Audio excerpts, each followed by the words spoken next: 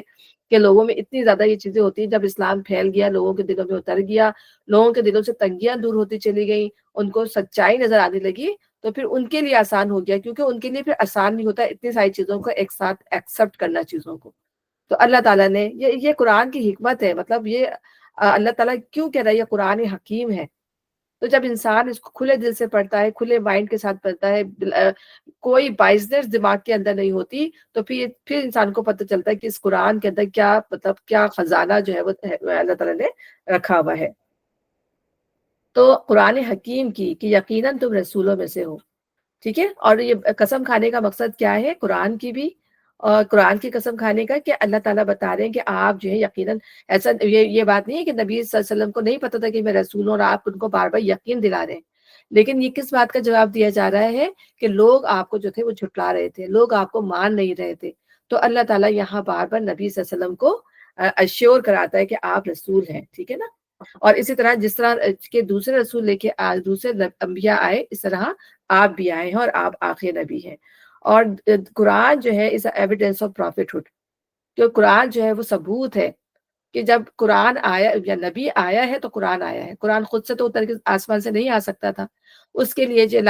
کوئی لانے والا ہونا چاہیے تھا، اور یقیناً ظاہر وہ انسانوں میں سے ہی ہونا چاہیے تھا۔ تو یہ ایویڈینس ہے کہ انبیاءوں کا۔ کیونکہ یہ دوسری بات یہ کہ وہ قسم کھا کے کہتے تھے جو مکے کے لوگ تھے کہ اگر کوئی رسول آتا تو ہم ضرور عمل کرتے، ہم ضرور مان لیتے، لیکن اب کیا ہے کہ وہ جب ان کے سامنے قرآن آ گیا، اب پیغمبر آ گیا، تو سب سے پہلے جو ہے وہ ٹرن اوے ہو گئے، اس سے جو ہے وہ مڑ گئے۔ تو یہی کہا جا رہا ہے کہ اگر کوئی شک ہے تمہیں تو قرآن کو پڑھو، اور اس پہ تمہیں اتنے جو اس میں جو اتنی آتھینٹک باتیں ہیں کہ تم اس کا اب انکار کرو گے، تمہارے دل تو مائل ہو گئے، لیکن تو آؤٹ آف ایروگنس کا انکار کرو گے۔ تو یہ تمام باتیں اللہ تعالیٰ نے یہاں پر ہمیں بتائی ہیں۔ اچھا، اللہ صراط مستقیم، کہ آپ جو ہیں بالکل سیدھے راستے پر ہیں۔ تو سیدھے راستے کا مطلب کیا ہے؟ بالکل ایسا راستہ جس میں کوئی کروکٹنس نہیں ہے، اس میں کوئی تیڑ نہیں ہے، کوئی آپ پر کوئی ڈاؤن نہیں ہے، یعنی کہ ایک راستہ ہوتا ہے نا، اس میں اپ اینڈ ڈاؤن ہوتے ہیں، کوئی ادھر جا رہا ہے کوئی ادھر جا رہا ہے، یہ بالکل بہت ہی کھلا اور اسٹریٹ راستہ ہے، بیلنس راستہ ہے، ٹھیک ہے نا۔ اور سب سے زیادہ بیلنس کس لحاظ سے؟ کہ اس جو ہمیں قرآن جو راستہ دکھاتا ہے وہ ہمیں عقائد کے لحاظ سے، عقائد پہلے صحیح ہوں گے تو پھر ہمارے اعمال صحیح ہوں گے۔ اگر ہمارے عقائد صحیح نہیں ہوں گے، ہمارے اس میں کہیں نہ کہیں جو ہے فلاز ہوں گے، تو کیا ہوگا کہ ہمارے جو ہے عمل کے اندر بھی جو ہے کمی رہ جائے گی، ٹھیک ہے نا۔ تو اگر بعض دفعہ انسان کے عمل کے اندر کمزوری ہوتی ہے، اگر عقائد مضبوط ہیں تو اللہ تعالیٰ پھر بھی جو ہے بندے کو معاف کر دے گا، لیکن غلط عقیدے کے ساتھ جائے گا، اعمال کتنے ہی بڑے کیوں نہ کیے ہوئے ہوں اس نے، وہ سب جو ہے راگ بنا کے، اللہ تعالیٰ خود بتاتے کہ وہ راگ بنا کے یا ڈسٹ بنا کے جو ہے اڑا دیے جائیں گے۔ اچھا، اللہ تعالیٰ کیوں بتا رہے ہیں؟ یہ قرآن غالب اور رحیم ہستی کا نازل کرتا ہے، یعنی پہلے قرآن کی تعریف کی، پھر اللہ تعالیٰ نے جو ہے وہ اپنی تعریف کی کہ اللہ تعالیٰ جو ہے بہت غالب اور رحم کرنے والا ہے، اسی کی حکمت ہے، اسی کی قدرت ہے کہ قرآن جو ہے اسے نازل کیا اپنے بندے کے اوپر۔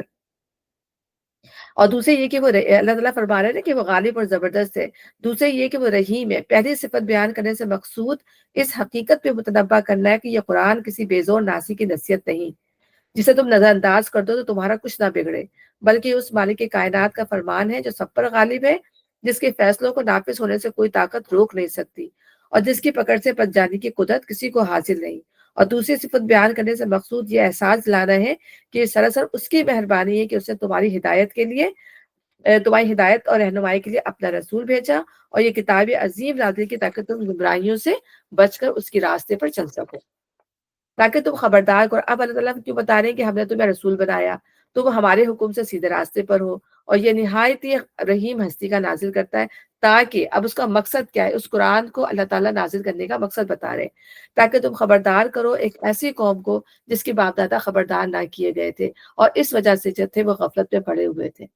اب یہاں پر دو بات کرتے تھے کہ جن کے باپ دادا خبردار نہ کیے گئے تھے۔ اچھا، اس کے دو ترجمے ہو سکتے ہیں کہ تم ڈراؤ ایک قوم کے لوگوں کو اس بات سے جس کے ان کے باپ دادا ڈرائے گئے تھے، کیونکہ وہ غفلت میں پڑے ہوئے ہیں۔ پہلا مطلب اگر لیا جائے تو باپ دادا سے مراد زمانۂ قریب کے باپ دادا ہوں گے، کیونکہ زمانۂ بعید میں تو عرب کی سرزمین میں متعدد انبیاء آ چکے تھے۔ اور دوسرا مطلب اختیار کرنے کی صورت میں مراد یہ ہوگی کہ قدیم زمانے میں جو پیغام انبیاء کے ذریعے سے اس قوم کے آباء و اجداد کے پاس آیا تھا، اس کی اب پھر تجدید کرو، کیونکہ ایک وقت ہوتا ہے اس کے بعد لوگ آہستہ آہستہ جو اس پیغام کو بھولنے لگتے ہیں، اور پھر اس میں جو ہے نئی نئی تحریفات جو ہے وہ شروع کر دیتے ہیں، اس کو فراموش کر دیتے ہیں۔ تو اس لحاظ سے اللہ تعالیٰ فرما رہا ہے کہ ان کو غفلت میں، اور ایک عرصہ گزر گیا تھا کہ اس قوم کے اندر جو تھا کوئی نبی نہیں آئے تھے۔ اب اچھا، اب یہاں پر یہ ہوتا ہے کہ اس مقام پر یہ شبہ پیدا ہوتا ہے کہ اس قوم کے اسلاف پر جو زمانہ ایسا گزر جس میں کوئی خبردار کرنے والا ان کے پاس نہیں آیا، کوئی خبردار کرنے والا ان کے پاس نہیں آیا، اس زمانے میں اپنی گمراہی کے وہ کس طرح ذمہ دار ہو سکتے ہیں؟ اس کا جواب یہ ہے کہ اللہ تعالیٰ جب کوئی نبی دنیا میں بھیجتا ہے تو اس کی تعلیم و ہدایت کے اثرات دور دور تک پھیلتے ہیں اور نسل بعد نسل چلتے رہتے ہیں۔ یہ آثار جب تک باقی رہیں اور نبی کے پیرووں میں جب تک ایسے لوگ اٹھتے رہیں جو ہدایت کی شمع روشن کرنے والے ہوں، اس وقت تک زمانے کو ہدایت سے خالی قرار نہیں دیا جا سکتا۔ جب اس نبی کی تعلیم کے اثرات بالکل مٹ جائیں یا ان میں مکمل تحریف ہو جائے تو دوسرے نبی کی بعثت ناگزیر ہو جاتی ہے۔ نبی صلی اللہ علیہ وسلم کی بعثت سے پہلے عرب میں حضرت ابراہیم و اسماعیل، حضرت شعیب، حضرت موسیٰ عیسیٰ اسلام کی تعلیم کے اثرات ہر طرف پھیلے ہوئے تھے، اور وقتاً فوقتاً ایسے لوگ اس قوم میں اٹھتے رہے تھے یا باہر سے آتے رہتے تھے جو ان اثرات کو تار تار کرتے رہتے تھے۔ جب یہ اثرات مٹنے کے قریب ہو گئے اور اصل تعلیم میں بھی تحریف ہو گئی تو اللہ تعالیٰ نے نبی صلی اللہ علیہ وسلم کو مبعوث فرمایا۔ اور ہم یہ بھی جانتے ہیں کہ نبی صلی اللہ علیہ وسلم کی بعثت سے پہلے بھی کچھ لوگ ایسے تھے جو توحید پر تھے، اور وہ بعض لوگوں کے بارے میں یہ ہوتا ہے انہوں نے اپنے آپ کو درختوں سے باندھ لیا تھا کہ ہم جو ہے نا یہ جو ہماری قوم کر رہی ہے ہم اس سے بالکل نالا ہے۔ انہیں یہ نہیں سمجھتے، انہیں ایک گائیڈنس نہیں تھی، انہیں سمجھنے میں نہیں آتا تھا کہ کریں کیا۔ وہ دعا بھی اللہ کو تو سمجھتے تھے کہ اللہ ہے، لیکن ہم مطلب کریں کیا، مطلب انہیں راہ سمجھ میں، کیونکہ دین اتنا چینج ہو چکا تھا ان کو نہیں پتہ چلتا تھا کہ ہم کریں کیا۔ تو اس کے اندر جو ہے ایک جو تھے زید بن عمر بن نفیل کی بات بہت زیادہ آتی ہے، اور حدیثیں بھی ان کے بارے میں بہت آتی ہیں کہ وہ جو تھے وہ کہتے تھے کہ میں جو ہوں نا، خود کہتے تھے اپنی قوم سے، نبی صلی اللہ علیہ وسلم کی بعثت اس وقت نہیں ہوئی تھی، کہ میں جو ہوں توحید پر ہوں، اپنی قوم سے کہتے تھے، کیونکہ ان کی قوم جو تھی جب وہ بتوں کو پوجتی تھی تو وہ بہت بیزار ہوتے تھے کہ تم جو کچھ کر رہے ہو غلط کر رہے ہو۔ اور دوسری بات یہ کہ ان کی قوم جو تھی جب بچیوں کو زندہ دفن کرتی تھی تو وہ جا جا کے ان بچیوں کو بچاتے تھے، لوگوں کو پیسہ دیتے تھے، کہتے بچی کو مجھے دے دو، میں پال کے بڑا کر کے تمہیں دے دوں گا، اور یہ وہ کام کرتے تھے۔ تو بچوں کو پال کے جو ہے ان کے کہتے تھے اگر تمہیں لینا ہے تو لے لو، نہیں تو میں ہی ان کی کفالت میں کر لوں گا۔ اللہ تعالیٰ نے نوازا بھی ہوگا، پیسے بھی دیے ہوئے ہوں گے۔ تو اس طرح کے وہ انسان تھے، اور جب وہ بہت ہی تنگ آ گئے اپنی قوم سے، یعنی ہم نے پڑھا نا کہ فطرت کی رہنمائی جب ہوتی ہے انسان کے اندر، صالح فطرت جو لوگ ہوتے ہیں تو اپنی فطرت کی رہنمائی میں چلتے ہیں، تو پھر وہ جو ہے نکل گئے وہاں سے، اور جب وہ نکل گئے وہ پھر یہودیوں کے پاس گئے، پھر عیسائیوں کے پاس گئے، انہیں سمجھ نہیں آتا تھا، مطلب جہاں بھی جاتے تھے کوئی نہ کوئی چیز ان کو ایسی لگتی تھی، ظاہر ان کے اندر بھی تحریف ہو گئی تھی، انہوں نے بھی عیسیٰ علیہ السلام کو اللہ کا بیٹا بنا لیا تھا۔ تو جب ان کو پھر بعد میں پتہ چلا کہ نبی صلی اللہ علیہ وسلم کی بعثت ہو گئی ہے، نبی صلی اللہ علیہ وسلم کو وہ جانتے تھے، اس وقت نبی صلی اللہ علیہ وسلم کے پاس نہیں آئی تھی، اور نبی صلی اللہ علیہ وسلم بھی اس وقت توحید پر تھے، ان کی باتیں ہوتی تھی آپس میں، ان کی حدیثیں سے ریلیٹڈ یہ باتیں پتہ چلی، میں نے بھی پڑھی اور آج ہی پڑھی میں نے، پھر پتہ چلا۔ جی جی سائمہ، آپ کس کی بات کر رہی ہیں؟ یہ زید بن عمر بن نفیل ایک جو تھے تھے عرب کے، ٹھیک ہے، جب نبی صلی اللہ علیہ وسلم نبی نہیں بنے تھے، اوکے، ٹھیک ہے، ان کی بات کر رہی ہوں۔ اور وہ جو تھے نا وہ دین حنیف پہ قائم تھے، لیکن ان کو سمجھ وہی نا ہدایت، جیسے ہم نبی صلی اللہ علیہ وسلم کو اللہ تعالیٰ کہتے ہیں نا کہ آپ تو بے راہ تھے، آپ کو راستہ نہیں پتا تھا، ہم نے آپ کو راہ دکھائی۔ تو اس وقت کچھ لوگ ایسے تھے جو اس بت پرستی کو غلط سمجھتے تھے، لیکن انہیں سمجھ میں نہیں آتا تھا، یعنی کوئی راستہ ان کو نظر نہیں آتا تھا کہ ہم کس بیس پہ ان کو منع کریں، کوئی ان کو گائیڈنس نظر نہیں آتی تھی، تو اسی لیے وہ بھی نکل گئے تھے وہاں سے۔ تو پھر وہ انہیں عیسائیت بھی تھی، یہودیت بھی تھی، تو جب وہ وہاں گئے مطلب سچ کی تلاش میں گئے نا، تو کہیں نہ کہیں ان کو وہ باتیں بھی سیٹسفائی نہیں کر رہی تھی، کیونکہ وہ عیسیٰ علیہ السلام کو اللہ کا بیٹا بنانے لگے تھے، شرک وہ بھی کرنے لگے تھے۔ تو پھر جب ان کو خبر ملی کہ نبی صلی اللہ علیہ وسلم جو ہے وہ نبی بن گئے ہیں یا ان پر رسالت اتر گئی ہے، تو وہ ملنے کے لیے آ رہے تھے، تو ان کا انتقال ہو گیا۔ تو پھر ان کے جو سعد بن زید میرے خیال ہے جو ان کے بیٹے تھے، تو انہوں نے کہا کہ آپ تو میرے والد سے ملے تھے، اور وہ جو تھے مطلب وہ چھوڑ کے ہی یہاں سے گئے تھے اسی چکر میں تو انہوں نے کہا کہ وہ جو ہے اپنی ذات میں ایک امت ہوں گے، مطلب وہ ان کے ساتھ کوئی ہوگا تو نہیں ماننے والا، وہ اکیلے ہی کافی ہوں گے، مطلب اس طرح کے جیسے دین حنیفی پہ وہ قائم ہوں گے، ان کے بارے میں نبی صلی اللہ علیہ وسلم نے یہ ارشاد فرمایا تھا۔ تو ان کے بیٹے جو تھے وہ مسلمان، مطلب جب نبی صلی اللہ علیہ وسلم دین کی دعوت پھیلائی تو ان کے اندر بھی یہ شمع اللہ تعالیٰ نے روشن کی کہ وہ مسلمان ہو گئے تھے۔ تو یہ پوری باتیں میں آج پڑھ رہی تھی، میں دیکھ رہی تھی کہ ظاہر جب نبی صلی اللہ علیہ وسلم کے زمانے میں سے بعثت سے پہلے کوئی مطلب نہیں آیا تھا ایمان، تو اس وقت لوگوں کے اوپر کیا مطلب جرم ہوگا یا نہیں ہوگا، تو پھر فطرت کے مطابق جو سوال کیا جائے گا، یا اس وقت جو ہے جو مذہب پھیلے ہوئے تھے کرسچینٹی، کیونکہ اس وقت کرسچینٹی کو توحید سمجھا جاتا تھا، جب تک کہ اگلی نبوت نہیں آتی اس سے پہلے کی جو چل رہی ہوتی ہے شریعت اسی کو فالو کیا جاتا ہے۔ اور اس میں ہم دیکھتے ہیں کہ ورقہ بن نوفل جو تھے وہ عیسائی بن گئے تھے، کیونکہ وہ بھی حق کی تلاش میں نکلے تھے، وہ بھی مطلب عرب کے تھے، لیکن جب ان کو حق نظر نہیں آیا تو پھر انہوں نے عیسائیت قبول کر لی تھی، تو کچھ لوگ جو تھے وہ عیسائی بھی بن گئے تھے، ٹھیک ہے۔ تو اور پھر جب حق ان کے سامنے آیا، ہم نے دیکھا ورقہ بن نوفل کے سامنے جب حق آیا اور نبی صلی اللہ علیہ وسلم کو لے کے گئی حضرت خدیجہ، تو انہوں نے سب سے پہلے جو ہے تصدیق کی ورقہ بن نوفل نے۔ تو جن کے دل میں جو چیزیں ہوتی ہیں، حق ہوتا ہے ان کی فطرت میں، اس چیز کو کبھی بھی ڈینائی نہیں کرتے۔ تو یہاں یہ بات کی جا رہی ہے، تو جن کے باپ دادا خبردار نہ کیے گئے تھے اور اس وجہ سے وہ غفلت میں پڑے ہیں، اسی وجہ سے اللہ تعالیٰ نے پھر جو ہے نبی صلی اللہ علیہ وسلم کو بھیجا۔ ان میں سے اکثر لوگ فیصلہ عذاب کے مستحق ہو چکے ہیں، اس لیے وہ ایمان نہیں لاتے۔ یعنی یہ کہنے کے بعد کہ ان کے پاس ہدایت نہیں آئی، میں آپ کو یہ بات اس لیے بتا رہی ہوں کہ جن کو اللہ تعالیٰ ہدایت دیتا ہے، جن کے دل میں فطرت کے اندر ہدایت موجود ہوتی ہے، اللہ تعالیٰ ان کو گائیڈنس دکھا دیتے ہیں، وہ پھر آگے پیچھے اس کو ایروگنٹ ہو کے جو ہے وہ منہ نہیں پھیر لیتے۔ اب کتنے لوگ تھے جن کے سامنے پھر نبی آئے، کتابیں آئیں، ہدایت آئی، لیکن اس کے باوجود جو ہے انہوں نے ماننے سے انکار کر دیا۔ اور وہ لوگ تھے جنہوں کے پاس نہ کتاب آئی نہ رسول آئے، تب بھی ان کے دل میں جو سچائی تھی اس سچائی کو جاننے کے لیے وہ دور دور نکل گئے۔ اس طرح ہم دیکھتے ہیں حضرت سلمان فارسی کو،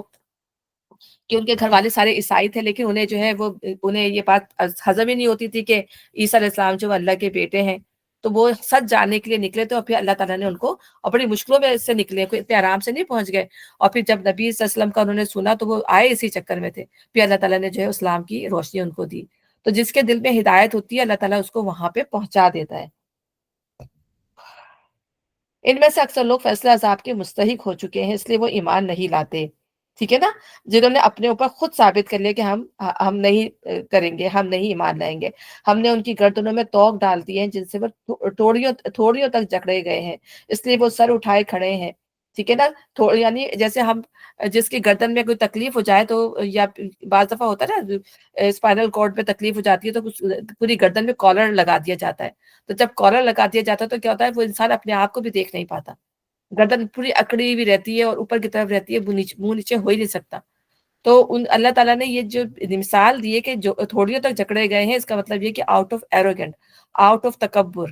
ٹھیک ہے، تو گردنیں ان کی نیچے ہی نہیں ہوتی۔ جب ان کی گردنیں نیچے نہیں ہوتی تو کیا ہوتا ہے، عاجزی نہیں آتی، اور جب انسان کے اندر عاجزی نہیں آتی تو وہ اپنے آپ کو کیسے دیکھے گا، وہ صحیح باتوں کو کیسے ریئلائز کرے گا،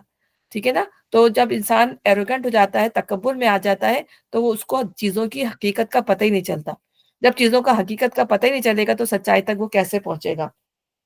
ٹھیک ہے نا۔ تو ہم یہ سوچتے ہیں کہ ہمارا اسٹیٹس کیا ہے، ہمارا اسٹیٹس جو ہے وہ غلام ہے، بندے ہیں ہم اللہ تعالیٰ کی، ٹھیک ہے نا۔ جب ہم اس ریئلٹی کو جانیں گے کہ ہم اللہ کے بندے ہیں، اسی کے مطابق جو ہے ہم کام کریں گے۔ تو جو ایروگنٹ بندہ ہوتا ہے وہ اس حقیقت کو تسلیم نہیں کرتا، اور اس لیے جو ہے وہ سیلفش بن کے جو ہے وہ زندگی جو ہے وہ گزارتا ہے، اندھے بن کر جو ہے وہ زندگی گزارتا ہے،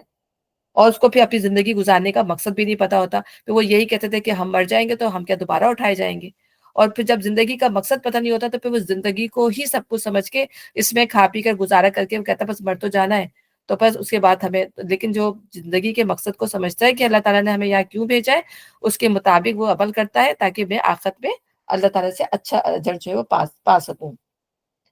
ہم نے ایک دیوار ان کے آگے کھڑی کر دی اور ایک دیوار ان کے پیچھے، ہم نے انہیں ڈھانک دیا، انہیں اب کچھ نہیں سوچتا۔ یا جسٹ لائک کہ وہ جو ہے باکس کے اندر ہے، کہ آگے بھی دیوار ہے پیچھے، وہی نا، میرے کو ریئلائزیشن نہیں ہو رہی، گردن بھی اس کی اوپر ہے اور وہ خود بھی ایک جو ہے باکس کے اندر ہے، کہ اس کو آگے پیچھے مطلب اتنی نشانیاں کھول کھول کے اللہ نے رکھ دی ہیں، لیکن اس کو جو ہے وہ عقل کا اندھا اتنا بنا ہوا ہے کہ اس کو یہ چیزیں نظر نہیں آ رہی۔ تو اللہ تعالیٰ یہی کہہ رہا ہے کہ پھر ان کے لیے یکساں ہے، تم انہیں خبردار کرو یا نہ کرو، کہ آپ انذرتہم ام لم تنذروا، ہم نے پہلے بارے میں بھی پڑھا کہ یہ جو ہے اب یہ ایمان لانے والے نہیں ہیں کیونکہ ان کے دلوں پر مہر کر دی گئی ہے۔ جب انسان یہ عذاب ہے اللہ تعالیٰ کا، ٹھیک ہے نا، یہ دنیا میں عذاب، ہم کہتے ہیں نا کہ اللہ تعالیٰ کا عذاب جو ہے وہ ایسا نہیں ہوتا ہے کہ صرف جو ہے پنشمنٹ آسمان سے اتر جائے یا زمین سے آ جائے، یہ بھی اللہ کا عذاب ہوتا ہے کہ انسان کے دل پر جو ہے مہر لگا دی جائے۔ وہ اور حدیث بھی ہے نا کہ ایک شخص جو غلطیاں کرتا رہتا ہے اس کے دل پر جو ہے سیاہ دھبا پڑ جاتا ہے، اور پھر کیا کرتا ہے، اگر وہ توبہ نہیں کرتا تو وہ دھبا جو ہے رہتا ہے، اور پھر جب انسان یوز ٹو کرتا ہے، یوز ٹو ڈو، کہ وہ کر رہا ہے تو کیا ہوتا ہے کہ وہ چیز بڑھتے بڑھتے بڑھتے جو پورے دل کو جو ہے وہ سیاہ کر دیتی ہے۔ جب وہ پورا دل سیاہ ہو جاتا ہے تو اس میں کوئی اچھائی کو ایبزارب کرنے کی جو وہ طاقت نہیں رہتی، تو پھر ایسے دلوں پر جو ہے اللہ تعالیٰ جو ہے مہر لگا دیتا ہے۔ تو اللہ ہم سب کو دعا مانگنی چاہیے، اللہ تعالیٰ ہم سب کو جو ہے ایسے اس سے اللہ تعالیٰ، تو یہ بھی اللہ تعالیٰ کا عذاب ہوتا ہے کہ دل جو ہے انسان کی سخت ہو جائے۔ اور پھر اللہ تعالیٰ نے کیا ایگزامپل دی کہ پتھروں سے بھی زیادہ سخت ہو جاتے ہیں، پتھروں میں تو پھر بھی اللہ تعالیٰ نے بتایا کہ وہ پھٹتے ہیں تو ان میں سے دریا بہ نکلتے ہیں، پانی بہ نکلتے ہیں، اللہ کی خشیت سے جو ہے وہ گر پڑتے ہیں، بلکہ انسان کا دل جو ہے اتنی نشانیوں کو، بڑی بڑی باتوں کو دیکھنے کے باوجود بھی انسان کا دل جو ہے وہ نرم نہ ہو، تو یہ اللہ کا عذاب ہے اس کے اوپر اس دنیا کے اندر۔ تو تم اس شخص کو خبردار کر سکتے ہو جو پھر اللہ تعالیٰ فرما رہا ہے کہ ان پر تو اثر نہیں ہوگا، اثر انہی پر ہوگا، تو تم اسی شخص کو خبردار کر سکتے ہو جو نصیحت کی پیروی کرے اور بے دیکھے خدائے رحمان سے ڈرے، ٹھیک ہے نا۔ تو نصیحت اسی کو کی جائے گی جو اللہ سے ڈرنے والا ہوگا، جو صالح فطرت انسان ہوگا۔ اور قرآن کو جو ہے نا اللہ تعالیٰ نے کہا ذکر ہے، تو یہ کس لحاظ سے ذکر ہے؟ ریمائنڈر ہے ہمارے لیے، کیونکہ ہم نے کہا نا کہ قرآن کو ہم بھول جاتے ہیں، اس لیے ہم اس کو بار بار پڑھتے ہیں، اور جب بار بار پڑھتے ہیں تو ہمیں ریمائنڈرز ملتے ہیں، اور ہم جو ہے جہاں ہم غلطی کر رہے ہوتے ہیں اب اپنی غلطی کی تصحیح کرنے کی جو ہے وہ کوشش کرتے ہیں۔ تو اسی لیے قرآن جو ہے دو چیزوں کا نام ہے کہ افرمیشن، یعنی تصدیق اپنی زبان کے ساتھ، پہلے تو ہمیں تصدیق کرنی ہے، ایمان لانا ہے، اور دوسری چیز کیا ہے، ہمیں پھر اس کے بعد جو اپنے عمل سے جو ہے اس کا اظہار کرنا ہے۔ ان دو چیزوں کا مجموعہ جو ہے قرآن ہے۔ تو قرآن کو جب ذکر ہے نا یہ، تو اس کو ہم جب اسے نصیحت حاصل کریں گے تو دو چیزیں ہمارے اندر جو ہے نظر آنی چاہیے۔ اور اسی طریقے سے اللہ تعالیٰ نے قرآن میں بتایا کہ سیذکر من یخشی، اسے نصیحت وہی حاصل کرے گا جو اللہ تعالیٰ سے ڈرنے والا ہوگا، ٹھیک ہے۔ اور نبی صلی اللہ علیہ وسلم کو بھی اللہ تعالیٰ نے فرمایا کہ فذکر ان نفعت الذکری، ان کو نصیحت کرو جو نصیحت پکڑنے والے ہیں۔ تو جو نصیحت نہیں پکڑنے والے، چاہے آپ ان کے لیے اپنی جان کھو دیں، وہ جو ہے نصیحت نہیں پکڑیں گے، ٹھیک ہے نا۔ تو یہاں پہ اللہ تعالیٰ نے، اور پھر دوسری بات یہ کہ پہلے جو ہے وارننگ آتی ہے، اس کے بعد جو ہے بشارت آتی ہے۔ تو پہلے ڈرایا جاتا ہے، اور ظاہر سی بات ہے جو ڈر کے مان لیتا ہے اس کو پھر خوشخبری دی جاتی ہے۔ اس کے لیے تو خوشخبری ہے ہی نہیں جو مان ہی نہیں رہا، ڈرایا جا رہا ہے، اس کے باوجود اس کے اندر کوئی خوف نہیں ہے، تو اس کو بشارت کس چیز کی دی جائے گی؟ بشارت اسی کو دی جائے گی جو ڈر جائے، جو اللہ تعالیٰ کی آگے عاجز ہو جائے، عاجزی کے ساتھ جو ہے وہ جھک جائے۔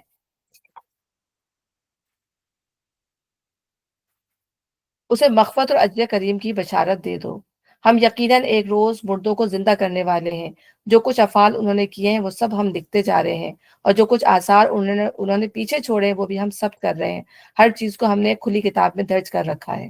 ٹھیک ہے نا۔ پھر اللہ تعالیٰ جو ہے ہمیں بتا رہے ہیں کہ اللہ تعالیٰ نے ہمیں پیدا کیا ہے تو ہمیں ماریں گے بھی، اور مارنے کے بعد جو ہمیں زندہ کر کے اٹھائے جائیں گے۔ یہی اصل میں ہماری حقیقت ہے جو ہمیں جا کے جو ہے یوم الجزا میں جو ہے وہ پتہ چلے گی، اصل حقیقت ہمیں اپنی وہاں پتہ چلے گی۔ تو جو کچھ بھی افعال ہم اس دنیا میں کرتے ہیں وہ ہمارے آثار کی صورت میں جو اس دنیا میں بھی رہتے ہیں اور آخرت میں بھی وہ نظر آئیں گے، ٹھیک ہے نا۔ تو جیسے ہم یہ دیکھتے ہیں کہ جیسے بھی جو کوئی بڑے لوگ، جن کو بڑے لوگ سمجھتے ہیں، لوگ جن کو اسٹیٹس والے سمجھتے ہیں، کچھ سپر سٹارز ہوتے ہیں، تو دنیا میں بھی ہم دیکھتے ہیں کہ ان کے رہن سہن کا اسٹائل، ان کے پہننے ہونے کا اسٹائل، ان کے کھانے پہ لوگ اس کو نقل کرتے ہیں، ٹھیک ہے نا، کہ ہم بھی ایسے بن جائیں، ہم ان کے برانڈس کی چیزیں آتی ہیں تو لوگ ان کو شوق سے استعمال کرتے ہیں۔ تو یہ ان کے آثار ہیں زندگی کے اندر، کہ فوراً ہی اثر نظر آنے لگتا ہے ایک مطلب لوگوں کے اوپر کہ وہ ان جیسا بننے کی کوشش کرتے ہیں، ٹھیک ہے۔ تو یہ دنیا کے آثار ہیں جو نظر آتے ہیں، ٹھیک ہے۔ اور پھر وہ یہ جو ہے یہ امپریشن ہے، اور پھر ہمیں سوچنا چاہیے کہ ہم اپنے امپریشن، اچھے امپریشن چھوڑ رہے ہیں یا برے امپریشن چھوڑ رہے ہیں۔ اسی طریقے سے اگر ہم کسی بھی جگہ بیٹھے ہیں فرض کریں، اور ہم وہاں بیٹھ کر جو ہے فرض کریں کسی کی بیٹھ کے برائی کر دی ہم نے، ہم 5-6 لوگ بیٹھے ہوئے اور بیٹھ کے کسی تیسرے شخص سے ہم نے برائی کر دی، تو وہ ہم کیا آثار چھوڑ کے جا رہے ہیں؟ غلط ہے، اس زمین کے اوپر ہم نے کیا آثار چھوڑے۔ اسی طریقے سے زمین پر اگر ہم تکبر کے ساتھ چل رہے ہیں تو زمین پہ ہم کیا آثار چھوڑ رہے ہیں؟ تو جو معاملہ بھی ہم جگہ جگہ جو ہے، اور وہی اگر ہم اپنے ہاتھ پیروں سے کوئی کام لے رہے ہیں تو ہم ان پہ اپنے کیا آثار چھوڑ رہے ہیں، اپنی آنکھوں سے کیا کام لے رہے ہیں، اپنے کانوں سے کیا کام لے رہے ہیں، ٹھیک ہے، تو ہم جسم کے ہر ہر حصے سے جو کام لے رہے ہیں ہم اس کے آثار جو اپنے جسم کے اوپر بھی چھوڑ رہے ہیں، زمین پہ چھوڑ رہے ہیں، جو جہاں جہاں ہم جا رہے ہیں. تو جب بھی ہم کہتے ہیں نا کہ ہمیں اچھے کام کرنا چاہیے تاکہ زمین بھی ہمارے اچھے کاموں کی گواہ ہو. اور خاص طور پہ نماز کا کہا جاتا ہے کہ نماز ہر جگہ پڑھنے کی کوشش کرنی چاہیے، جہاں جائیں وہاں کوشش کریں کہ جو ہے وہ نماز ضرور پڑھ لیں، تو تاکہ جو ہے جہاں بھی مطلب زمین ہو وہ ہمارے لیے جو ہے وہ وٹنس بنے، اچھے کام کرے زمین کے اوپر. تو یہ جو ہے آثار ہیں سارے جو ہے جب مرنے کے. اور پھر دوسری بات یہ کہ جب مرنے کے بعد جب یہ تو زندگی کے آثار ہیں جو نظر آتے ہیں، لیکن جب انسان مر جاتا ہے اس کے آثار کیا ہوتے ہیں کہ پھر وہ لوگوں سے پتہ چلتے ہیں کہ لوگ جو اگر اس کی برائی کر رہے ہیں یا اس کی اچھائی کر رہے ہیں. اگر وہ اس کی اچھائی اکثریت کر رہی ہے تو اس کا مطلب ہے کہ وہ اچھے آثار چھوڑ کے گیا ہے، اور اس کی جو برائی کی جا رہی ہے اس کے بارے میں کوئی اچھا کلمہ لوگ نہیں نکالے تو اس کا مطلب ہے کہ دنیا میں جو وہ اور ہوتا ہے. اب جیسے فرعون کے بارے میں تو آپ جیسے ہی اس کا نام سنتے ہیں تو کیسے منہ پہ استغفر اللہ آتا ہے، کیسا انسان تھا، ٹھیک ہے نا. تو اس کے آثار جو ہے وہ پھر پوری دنیا جو ہے اس کی وٹنس ہے. تو یہ آثار جو ہے وہ انسان جو ہے وہ اپنی زندگی کے اندر جو ہے وہ چھوڑ کر جاتا ہے، اور یہ سب چیزیں جو ہے وہ ریکارڈ ہو رہی ہیں کہ جو بھی آثار ہیں جو وہ چھوڑ رہا ہے، جس لوگ اس کے بارے میں کیا بات کر رہے ہیں، یہ سب چیز جو ہے وہ ریکارڈ ہوتی چلی آ رہی ہے. ایک دفتر میں ریکارڈ ہو رہی ہے، یعنی کہ ہمارا جو ریکارڈ ہے اللہ تعالیٰ تیار کروا رہے ہیں فرشتوں کے ذریعے، اس کے اندر جو ہے ہر چیز ثبت کی جا رہی ہے. اور پھر نہ صرف یہ دنیا کے اندر ثبت ہو جائے گی بلکہ آخرت کے اندر جو ہے پھر اللہ تعالیٰ جو ہے انہی چیزوں کو بھی ہمارے سامنے جو ہے نکال کر لائے گا، اور ہم چھپا نہیں سکیں گے کیونکہ یہ سب لکھی ہوئی ہوں گی. انسان جھوٹ بولے گا اس وقت، نہیں میں نے تو یہ نہیں کیا تھا، اور جب وہ بولے گا جھوٹ اس کے سامنے چیز جو ہے وہ لے آئی جائے گی. اور ہم سورہ کہف میں پڑھ چکے ہیں کہ وہ کہیں گے، ہاں اپنے اوپر کہیں گے کہ ہمارے پر افسوس ہے کہ جو ہے ہماری کوئی چھوٹی اور بڑی چیز جو ہے اس میں لکھی ایسی نہیں ہے کہ جس میں نہ لکھی رہ گئی ہو. ہر چیز جو ہے اللہ تعالیٰ جو ہے اس کے اندر صغیرۃ ولا کبیرۃ الا احصاها، ہر چیز اس کے اندر جو ہے وہ لکھی ہوئی ہوگی. تو اس سے معلوم ہے کہ انسان کا نامہ عمل 3 قسم کے اندراجات پر مشتمل ہے. ایک یہ کہ ہر شخص جو کچھ بھی اچھا یا برا عمل کرتا ہے وہ اللہ تعالیٰ کے دفتر میں لکھ لیا جاتا ہے، ٹھیک ہے. اور دوسری بات یہ کہ اس کے یہ جو دوسرے اپنے گرد و پیش کی اشیاء خود اپنے جسم کے اعضاء پر جو نقوش انسان مرتب کرتا ہے وہ سب کے سب ثبت ہو جاتے ہیں، اور یہ سارے نقوش ایک وقت اس طرح ابھر آئیں گے کہ اس کی اپنی آواز سنی جائے گی، اس کے اپنے خیالات اور نیتوں اور ارادوں کی پوری داستان اس کے لوہے ذہن پر لکھی نظر آئے گی، اور اس کے ایک ایک اچھے اور برے فعل، اس کی تمام حرکات و سکنات کی تصویریں سامنے آ جائیں گی. تیسرے اپنے مرنے کے بعد اپنی آئندہ نسل پر، اپنے معاشرے پر اور پوری انسانیت پر اپنے اچھے اور برے اعمال کے جو اثرات وہ چھوڑ گیا ہے، وہ جس وقت تک اور جہاں جہاں تک کارفرما رہیں گے وہ سب اس کے حساب میں لکھے چلے جاتے رہیں گے. یعنی اگر کوئی شخص اچھے اعمال کر کے چھوڑ گیا اور جب تک لوگ اس پر عمل کر رہے ہیں تو نہ صرف اس کو عمل اس کا ثواب ملے گا بلکہ جتنے لوگ عمل کر رہے ہیں ان کے حصے کا، ان کی جو اس میں سے ایک حصہ جو ہے اس شخص کو بھی جائے گا. اور اگر اسے کوئی بری چیز جو ہے وہ کر کے گیا تھا دنیا میں تو اس کا برائی کا اس کو ملے، نہ صرف اس کو ملے گا بلکہ جو لوگ دنیا میں برا کر رہے ہیں اس کا بھی ایک حصہ جو ہے اس کے پاس جائے گا. تو یہ سب آثار ہیں جو انسان کو بھگتنے پڑیں گے.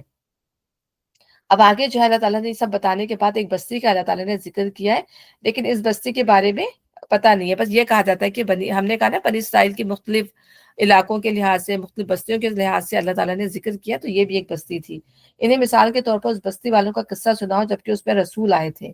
ہم نے ان کی طرف 2 رسول بھیجے اور انہوں نے دونوں کو جھٹلا دیا. پھر ہم نے تیسرا مدد کے لیے بھیجا اور ان سب نے کہا ہم تمہاری طرف رسول کی حیثیت سے بھیجے گئے. اللہ تعالیٰ نے بنی اسرائیل میں ایک ایک وقت میں کئی کئی پیغمبر بھیجے ہیں، ٹھیک ہے نا. میں نے آپ کو بتایا نا کہ ایک مر جاتا تو دوسرا تیار رہتا تھا نبی. اور بعض دفعہ ایسا بھی ہو کہ گروپ کی شکل میں جو ہے وہ انبیاء آئے ہیں. جب ان 2 کو جھٹلاتے تو اللہ تیسرا جو ہے اللہ تعالیٰ نے ان کی تائید میں بھیجا اور انہیں اس کو بھی جھٹلا دیا. یہ ان کی، اور پھر نہ صرف وہ جھٹلاتے تھے بلکہ وہ قتل بھی کر دیا کرتے تھے. اور ابھی ہم آگے پڑھیں گے. بستی والوں نے کیا کہا، تم کچھ نہیں ہو مگر ہم جیسے چند انسان. اور یہ شروع سے ہم دیکھتے آئیں کہ وہ صرف انسان ہونے کی وجہ سے ہماری طرح انسان ہے، انہوں نے ان کا جو ہے وہ انکار کیا. خدائے رحمان نے ہرگز کوئی چیز نازل نہیں کی، ٹھیک ہے. اور انہیں کہہ دیا کہ اللہ تعالیٰ نے ایسے انسانوں پہ اللہ تعالیٰ کوئی چیز نازل نہیں کرتا. ظاہر جب انسان نہیں مانیں گے تو پھر وہ اللہ تعالیٰ کی اوپر سے آئی بھی ہدایت کو کیسے مانیں گے. تم محض جھوٹ بولتے ہو. رسول نے کہا ہمارا رب جانتا ہے کہ ہم ضرور تمہاری طرف جو ہے رسول بنا کر بھیجے گئے اور ہم پر صاف صاف پیغام پہنچا دینے کے سوا کوئی ذمہ داری نہیں ہے. یعنی ہمارا کام اس سے زیادہ کچھ نہیں ہے کہ جو پیغام تم پہنچانے کے لیے تم تک پہنچانے کے لیے رب العالمین نے ہمارے سپرد کیا ہے وہ تمہیں پہنچا دیں۔ اس کے بعد تمہیں اختیار ہے کہ مانو یا نہ مانو، یہ ذمہ داری ہم پر نہیں ڈالی گئی کہ تمہیں زبردستی منوا کر ہی چھوڑیں۔ اگر تم نہ مانو گے تو تمہارے کفر میں ہم نہیں پکڑے جائیں گے، بلکہ اپنے ظلم کی جواب دہی کو تم خود ہی کرنی پڑے گی۔ بستی والے کہنے لگے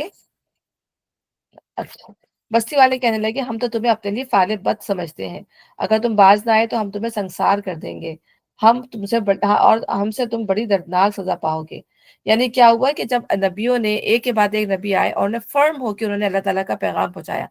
تو بجائے یہ کہ ان میں اپنی عاجزی اختیار کرتے، بلکہ انہوں نے کیا کیا؟ عاجزی اختیار کرنے کے بعد ایک منٹ ٹھہریے گا،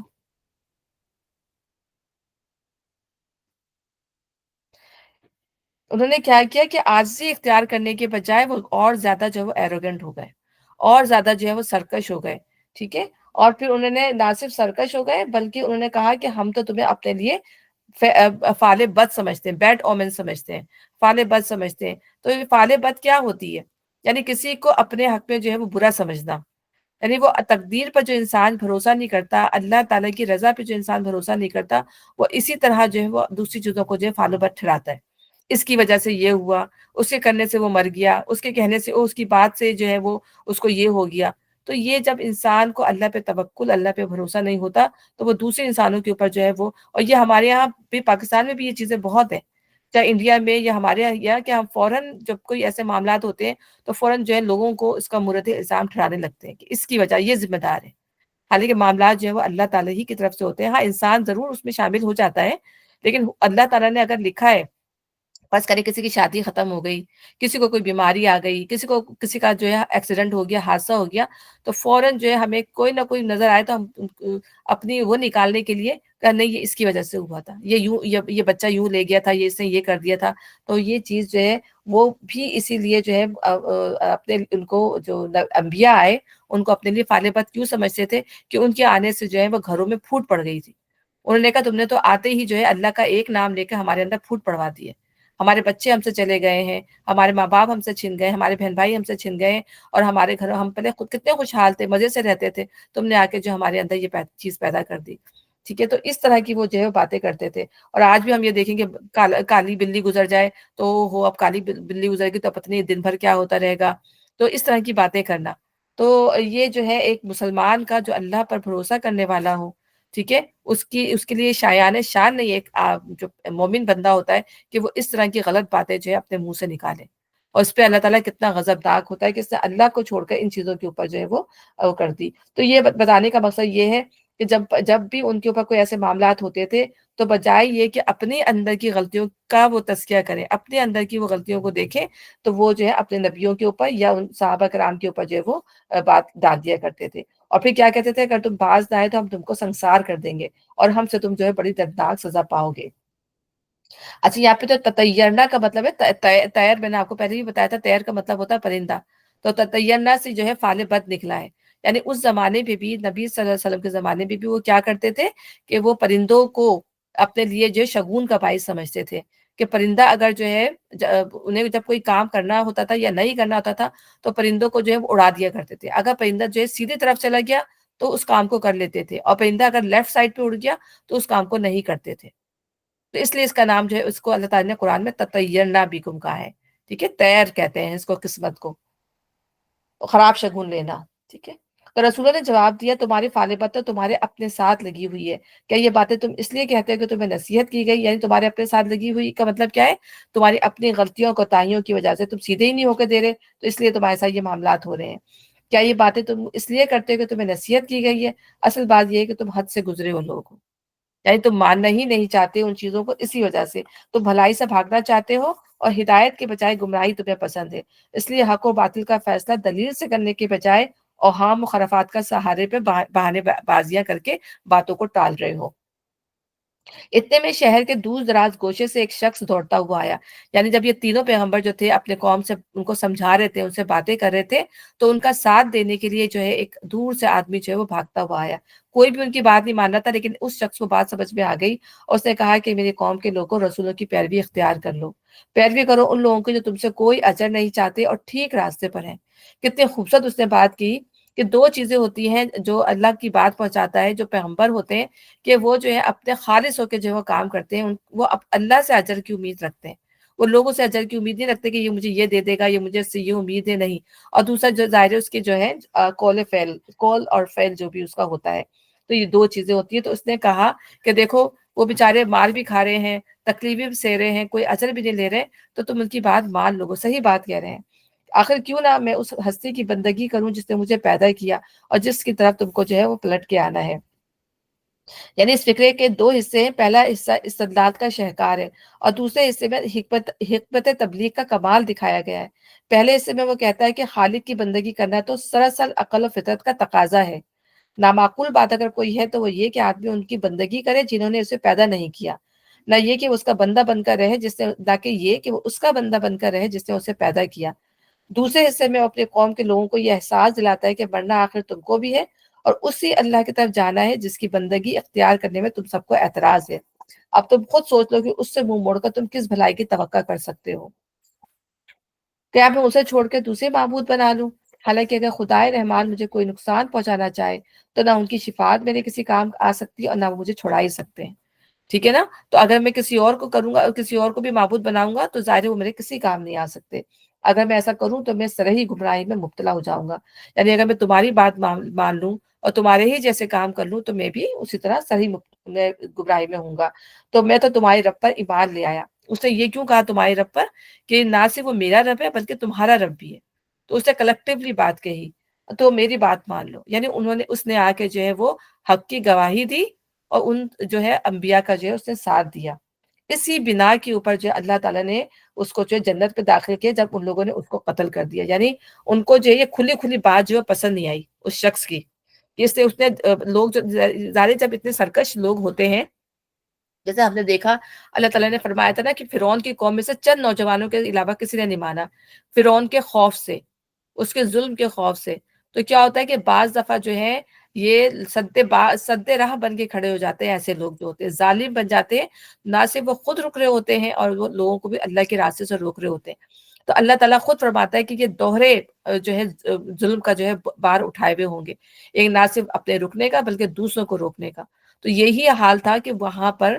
وہ جو ان کے جو خوشحال لوگ تھے وہ اتنے زیادہ زور آور تھے کہ کوئی ان کے سامنے بولنے کی ہمت نہیں رکھتا تھا سوائے انبیاء کے. اور وہ شخص آیا اور جب نے اس بات کا دعویٰ کر دیا اور رسولوں کو ساتھ دیا تو انہوں نے 1 منٹ کی دیر نہیں لگائی، اس کو جو ہے قتل کر دیا اچھی بات کے اوپر. اور اللہ تعالیٰ نے یعنی شہادت اس کو مل گئی. اور شہادت کا مرتبہ کیا ہے کہ فوراً ہی اس کو جنت میں داخل کر دیا جاتا ہے. اور جیسے ہی وہ مرا اس کو جنت میں اللہ تعالیٰ نے داخل کیا تو اس وقت بھی وہ اپنی قوم کا جو تھا کتنا خیر خواہ تھا، مرنے سے زندگی کے اندر بھی اور مرنے کے بعد بھی. یعنی اس نے جو اس مرد مومن کے کمال اخلاق کا ایک نمونہ ہے. جن لوگوں نے اسے ابھی ابھی قتل کیا تھا ان کے خلاف کوئی غصہ اور جذبہ انتقام اس کے دل میں نہ تھا کہ وہ اللہ سے ان کے حق میں بد دعا کرتا. اس کے بجائے وہ اب بھی ان کی خیر خواہی کیا جا رہا تھا. مرنے کے بعد اس کے دل میں اگر کوئی تمنا پیدا ہوئی تو وہ بس یہ تھی کہ کاش میری قوم میرے اس انجام نیک سے باخبر ہو جائے اور میری زندگی سے نہیں تو میری موت ہی سے سبق لے کے راہ راست اختیار کر لے. وہ شریف انسان اپنے قاتلوں کے لیے بھی جہنم نہ چاہتا تھا بلکہ یہ چاہتا تھا کہ وہ ایمان لا کر جنت کے مستحق بنے. اسی کی تعریف کرتے ہوئے حدیث میں ارشاد ہوا ہے کہ اس شخص نے جیتے جی بھی اپنی قوم کی خیر خواہی کی اور مر کر بھی اپنی قوم کی خیر خواہی کی. اس واقعے کو بیان کر کے اللہ تعالیٰ نے کفار مکہ کو درپردہ اس حقیقت پہ متنبہ فرمایا ہے کہ محمد صلی اللہ علیہ وسلم اور ان کے ساتھی اہل ایمان بھی اسی طرح تمہارے سچے خیر خواہ ہیں جس طرح وہ مرد مومن اپنی قوم کا خیر خواہ تھا. اور اس سے جو ہے حیات برزخ کا بھی ثبوت ملتا ہے کہ انسان مرنے کے بعد جو ہے اس کی روح کہاں چلی جاتی ہے؟ اللہ کے پاس چلی جاتی ہے اور صرف جسم جو ہے وہ اس دنیا کے اندر رہ جاتا ہے. آخرکار ان لوگوں نے اسے قتل کر دیا اور شخص سے کہہ دیا گیا کہ داخل ہو جا جنت میں. اس نے کہا کاش میری قوم کو معلوم ہوتا کہ میرے رب نے کس چیز کی بدولت میری مغفرت فرما دی اور مجھے باعزت لوگوں میں جو ہے وہ داخل فرما دیا. آج ہمارے یہاں کیا ہے؟ آج ہمارے یہاں جو ہے ایک مسلمان جو ہے دوسرے مسلمان کو ڈراتا ہے، روکتا ہے کہ وہ زیادہ قرآن نہ پڑھو، گمراہ ہو جاؤ گے یا عمل کرنا پڑ جائے گا۔ ہمارے یہاں یہ فطرت بن چکی ہے کہ کوئی زیادہ درسوں میں جانا شروع ہو جائے، کوئی زیادہ اچھی بات سننا شروع ہو جائے تو لوگوں کا کے ماتھے پہ وہ لگتی ہے، وہ اب تو یہ چینج ہو جائے گا، اب تو اس کے حالات چینج ہو جائیں گے، یا پھر یہ زیادہ بات سمجھنا شروع ہو جائے گا تو ہمارے اندر جو ہے یہ غلط چیز پیدا ہوگا۔ بجائے یہ کہ ہم لوگوں کو غلط باتوں سے روکیں، برائی سے روکیں، بلکہ ہمارے اپنے اندر جو ہے یہ چیز پیدا ہو جاتی ہے کہ ہم زیادہ سن لیں گے تو زیادہ عمل نہ کرنا پڑ جائے۔ اس کے بعد اس کی قوم پر ہم نے آسمان سے کوئی لشکر نہیں اتارا، ہمیں لشکر بھیجنے کی کوئی حاجت نہ تھی، بس ایک دھماکہ ہوا اور یکا سب بجھ کر رہ گئے۔ اس کی وجہ سے اللہ تعالیٰ نے اتنا، اللہ تعالیٰ غضبناک ہوا کہ اللہ تعالیٰ نے فوراً جو ہے آسمان سے عذاب بھیج دیا۔ افسوس بندوں کے حال پر، جو رسول بھی ان کے پاس آیا اس کا مذاق اڑاتے رہے۔ کیا انہوں نے دیکھا نہیں کہ ان سے پہلے کتنی ہی قوموں کو ہم ہلاک کر چکے ہیں، اس کے بعد وہ کبھی ان کی طرف پلٹ کر نہ آئے۔ ان سب کو ایک روز ہمارے سامنے حاضر کیا جانا ہے۔ بے شک ان لوگوں کے لیے بے جان زمین ایک نشانی ہے، ہم نے ان کو زندگی بخشی، اسے غلہ نکالا جسے یہ کھاتے ہیں، ہم نے اس میں کھجوروں اور انگوروں کے باغ پیدا کیے اور اس کے اندر سے چشمے پھوڑ نکالے تاکہ یہ اس کے پھل کھائیں۔ یہ سب کچھ ان کے اپنے ہاتھوں کا پیدا کیا ہوا نہیں ہے، پھر کیا یہ شکر ادا نہیں کرتے؟ کتنی خوبصورت بات ہے اللہ تعالیٰ نے، کیا یہ خود بناتے ہیں ساری چیزیں؟ مطلب کھاتے مالک کا ہے اور ناشکرہ پن بھی جو ہے وہ مالک کا ہی کر رہے ہوتے ہیں، اور اپنے اللہ تعالیٰ کے دیے ہوئے حصوں میں سے جو ہے وہ جو ہے اپنے معبودوں کا حصہ نکال رہے ہوتے ہیں، اور بڑا اچھا حصہ نکالتے ہیں۔ مطلب وہ کہہ رہے ہیں کہ جو حصہ جو ہے وہ اپنے معبودوں کے لیے نکالتے ہیں وہ اللہ کو نہیں پہنچتا، اور جو حصہ وہ اللہ کے لیے نکالتے ہیں وہ ان کے معبودوں کو پہنچ جاتا ہے۔ سڑا گڑا جو مال ہوتا ہے وہ اللہ کے لیے چلا جاتا ہے، اور سارا اچھا قیمتی مال جو ہے وہ ان کے معبودوں کی طرف جاتا ہے۔ یہ اللہ تعالیٰ کی ناشکری نہیں ہے، اللہ تعالیٰ کے ساتھ بغاوت نہیں ہے، یہ حد کراس کرنا نہیں ہے، تو اور کیا چیز ہے؟ ٹھیک ہے نا؟ تو یہاں پہ اللہ تعالیٰ یہ کہ یہ تو اپنے ہاتھوں سے بھی اس کو پیدا نہیں کرتے، تو اللہ تعالیٰ چھوڑ دے، اللہ تعالیٰ ان چیزوں کو نہ اگائے، پھل نہ اگے، سبزیاں نہ اگے، تو کیسے انسان کا جو ہے وہ گزارا ہو؟ ٹھیک ہے، کیا شکر ادا نہیں کرتے؟ پاک ہے وہ ذات جس نے جملہ اقسام کے جوڑے پیدا کیے۔ اللہ تعالیٰ کی جو ذات ہے وہ ہر چیز سے جو ہے وہ ہر ویکنس سے جو ہے وہ بالا تر ہے، یعنی ہر شعبہ نقص عیب سے، ہر غلطی اور کمزوری سے پاک، اور اس بات سے پاک کہ کوئی اس کا شریک ہو۔ مشرکین کے عقائد کی تردید کرتے ہوئے بالعموماً قرآن مجید میں یہ الفاظ اس لیے استعمال کیے جاتے ہیں کہ شرک کا ہر عقیدہ اپنی حقیقت میں اللہ تعالیٰ پر کسی نہ کسی نقص اور نہ کسی کمزوری اور عیب کا الزام ہے۔ ٹھیک ہے نا؟ جب اللہ تعالیٰ کے ساتھ وہ ایسوسیٹ کرتے ہیں تو اس کا مطلب یہ ہوتا ہے کہ وہ اللہ تعالیٰ کو کمزور سمجھ کے دوسروں کو جو ہے وہ معبود بناتے ہیں، کسی کو روزی کا، کسی کو اولاد دینے کا، کسی کو کچھ کرنے کا، کہ وہ سمجھتے ہیں کہ اللہ تعالیٰ کی نعوذ باللہ اللہ کے اندر یہ خامی ہے۔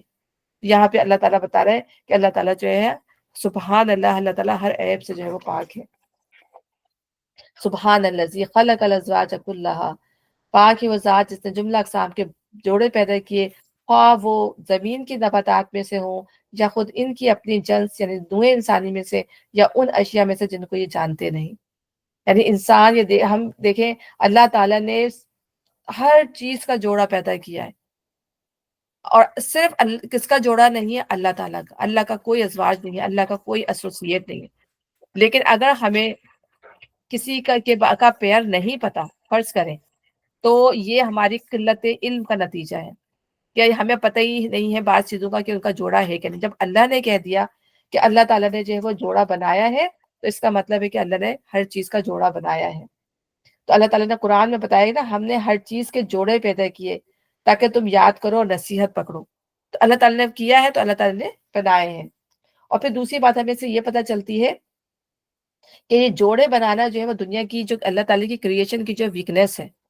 جوڑے کے بغیر جو ہے وہ دنیا چل نہیں سکتی، جانور اپنے بچے پیدا نہیں کر سکتا، اور جو انسان ہے وہ اپنی آگے نہیں چلا سکتا، ٹھیک ہے، نباتات جو ہے اپنی جنریشن کو آگے نہیں چل سکتی، ٹھیک ہے نا۔ تو یہ بڑی چیزیں ہیں جن کے بارے میں یہ بات کی جا رہی ہے۔ اسی طریقے سے اگر ہم دیکھیں تو دنیا میں جو جتنے بھی جو مرکبات ہوتے ہیں، اگر ہم بے جان کی ہی بات کریں، منفی اور مثبت، یہ بھی ایک وہ ہے نا، ایٹمز جو ہوتے ہیں یہ بھی مل کے جو ہیں وہ اس سیل اور خلیے بنا رہے ہوتے ہیں۔ تو اسی طریقے سے یہ جو مرکبات بنتے ہیں یا کمپاؤنڈز بنتے ہیں، دوسری چیزیں بن جاتی ہیں، تو وہ دو چیزیں ملتی ہیں یا تین چیزیں ملتی ہیں تو پھر یہ آ کے جو تیسری چیز، یا دو چیزیں ملتی ہیں تو تیسری چیز بناتی ہیں۔ جیسے آکسیجن اور ہائیڈروجن مل کے کیا بناتی ہیں؟ پانی بناتی ہیں۔ تو اگر یہ دو چیزیں نہ بنے تو پانی کیسے بنتا؟ نہیں بنتا نا پانی۔ تو اسی طرح مطلب جوڑوں کی بات بتا رہی ہوں کہ ہر چیز کو کام کرنے کے لیے جو ہے کسی نہ کسی چیز کی جو ہے وہ ضرورت ہے۔ اور اسی طرح ایٹم کو، منفی اور نیگیٹو ایٹم کو مل کر جو ہے وہ دوسرا مرکب بنانے کی ضرورت ہوتی ہے. تو ایک مرکب یا ایک ایٹم سے دو ایٹم مل کے جو ایک مرکب یا ایک مالیکیول بناتے ہیں. تو ہم یہ دیکھیں کہ اللہ تعالیٰ نے مطلب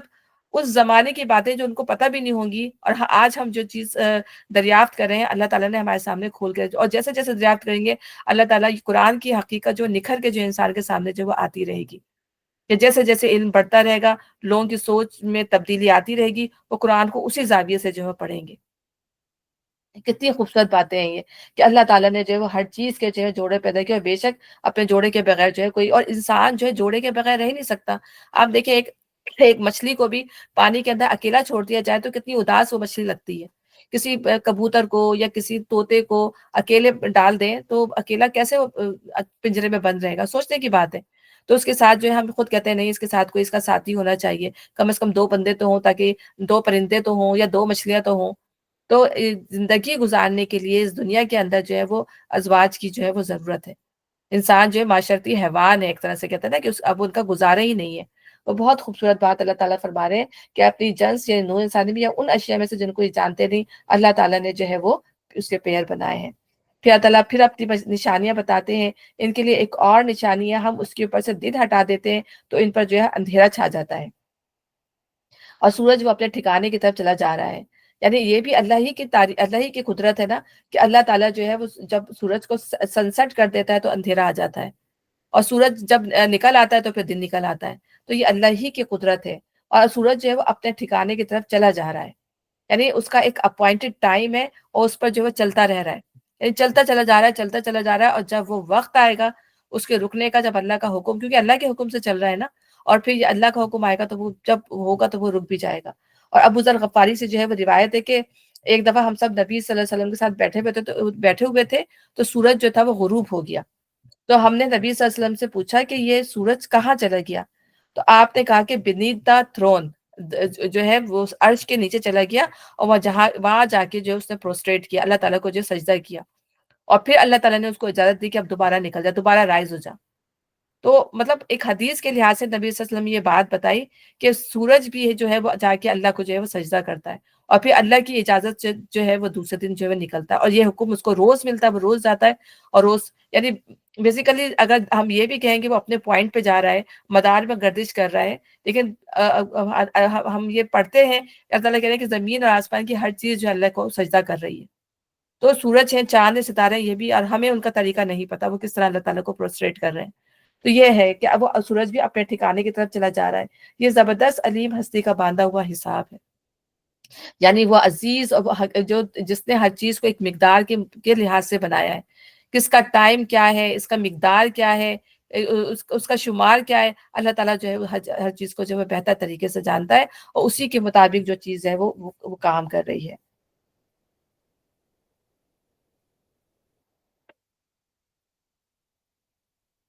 اور پھر ہم یہ دیکھتے ہیں کہ اس سن ہی کی وجہ سے جو ہے دنیا میں کتنی چیزیں کام کر رہی ہیں. یہ سارے فنکشن ہی رک جائیں اگر سن جو ہے نہ ہو. تو نباتات جو ہے وہ اپنی غذا بنانا کم کر دیں. انسان بھی جو ہے سورج کے بغیر نہیں رہ سکتے، کیونکہ سورج جو ہے ہمیں انرجی دیتی ہے، سورج ہمارے اندر وائٹامن ڈی پیدا کرتی ہے. یہ تمام چیزیں سورج کی وجہ سے، اگر ہم سورج ہمیں نہ ہو، ہمارے سارے کام جو ہے وہ زندگی کے جو ہے وہ رک جائیں. تو سورج سے جو ہے دیکھیں سن سے وہ جو ہے روشنی پیدا کر رہے ہیں، اس سے بجلی پیدا کر رہے ہیں. سورج سے جو ہے وہ کتنے کام لیے جا رہے ہیں. تو سورج نہ ہو تو دنیا جو چل رہی ہے وہ دنیا، اس کی وجہ سے دنیا جو ہے وہ ختم ہو جائے. تو اللہ تعالیٰ ہی نے جو ہے ہر چیز کو اس کے کام کے لیے جو ہے پیدا کیا ہے. چاند اس کے لیے ہم نے منزلیں مقرر کر دی ہیں، یہاں تک کہ ان سے گزرتا ہوا وہ پھر کھجور کی سوکھی شاخ کے مانند رہ جاتا ہے. یعنی مہینے کے دوران میں چاند کی گردش ہر روز بدلتی رہتی ہے. ایک دن وہ حلال بن کر طلوع ہوتا ہے، پھر روز بروز بڑھتا چلا جاتا ہے، یہاں تک کہ 14ویں رات کو بدر کامل بن جاتا ہے. اس کے بعد روز گھٹتا چلا جاتا ہے، حتیٰ کہ آخرکار پھر اپنی ابتدائی ہلالی شکل پر واپس آ جاتا ہے. یہ چکر لاکھوں برس سے پوری باقاعدگی کے ساتھ چل رہا ہے، اور چاند کی مقرر منزلوں میں کبھی فرق نہیں آیا کہ کس لحاظ سے جو وہ کم ہوتا ہے پھر زیادہ ہوتا ہے. اور ہم یہ دیکھتے ہیں کہ چاند جو ہے وہ ہمیں 29 کا چاند ہے تو ہمیں انویزیبل ہو جاتا ہے نا، پھر ہمیں پہلی کو نظر آتا ہے. اور اگر 30 کا ہے، اگر 29 کا تو 2 دن انویزیبل ہوگا، اور 31 کا تو پھر ایک دن، نہیں سوری 29 کا تو ایک دن، اور 30 کا تو 2 دن انویزیبل ہوگا، ہمیں نظر نہیں آئے گا. تو چاند اب دیکھیں کہ اگر ہم پھر ویٹ کرتے ہیں چاند نظر نہیں آ رہا، چاند نظر نہیں آ رہا، تو جیسے ہم عید کا چاند دیکھ رہے ہوتے ہیں یا رمضان کا چاند 29 کا چاند ہے، تو پتہ چلا 30 کا چاند جو ہے وہ نظر آیا، 2 دن چاند نظر ہی نہیں آیا. تو پھر چاند اپنی جو اس کی پیدائش کی جو عمر ہوتی ہے وہ اسی لحاظ سے ہوتی ہے. تو یہ اللہ تعالیٰ کے باندھے ہوئے حساب ہے کہ چاہے 29 کا چاند ہو یا پھر 30 کا چاند ہو. نہ سورج کی بس میں یہ ہے کہ چاند کو جا پکڑے اور نہ رات پر سبقت لے جا سکتی ہے. پھر ہم نے یہی پڑھا نا کہ سب اپنی اپنی میگنیٹک کشش کے مطابق جو اللہ تعالیٰ نے ان کو باندھ رکھا ہے. ٹھیک ہے نا، یہ اللہ تعالیٰ کے حکم سے بندھے ہوئے ہیں. تو ان میں یہ طاقت نہیں ہے کہ وہ ایک یا یہ حالانکہ سورج کتنا بڑا ہے، چاہے تو وہ چاند کو انگلف کر لے، اپنے اندر جو ہے لے جائے، اس کو کھا جائے، لیکن اللہ تعالیٰ نے اس کو دی نہیں ہے، اس کو اجازت ہی نہیں ہے وہ سب کام کرنے کی. تو اللہ تعالیٰ نے ایسی فورسز لگا کے رکھی ہوئی ہے کہ وہ اتنی سی چیزیں جو ہیں وہ جو اتنی بڑی بڑی میگنیٹک پاور کے ذریعے جو ہے اللہ تعالیٰ نے ان کو اپنے بس میں رکھا ہوا ہے، یقین کر اپنے کہ وہ اپنی حد سے جو ہے کراس نہیں کرتی وہ چیزیں. اور نہ رات دن پر سبقت دے جا سکتی ہے، سب ایک ایک فلک کے اندر جو ہے وہ تیر رہے ہیں، یعنی اپنے آربٹ پہ تیر رہے ہیں. پہلے بھی لوگوں کو بھی یہ بات پتہ نہیں تھی، یہ بھی نہیں پتا تھا کہ سورج جو ہے وہ گردش کرتا ہے، وہ سمجھتے تھے کہ سورج ساکن ہے.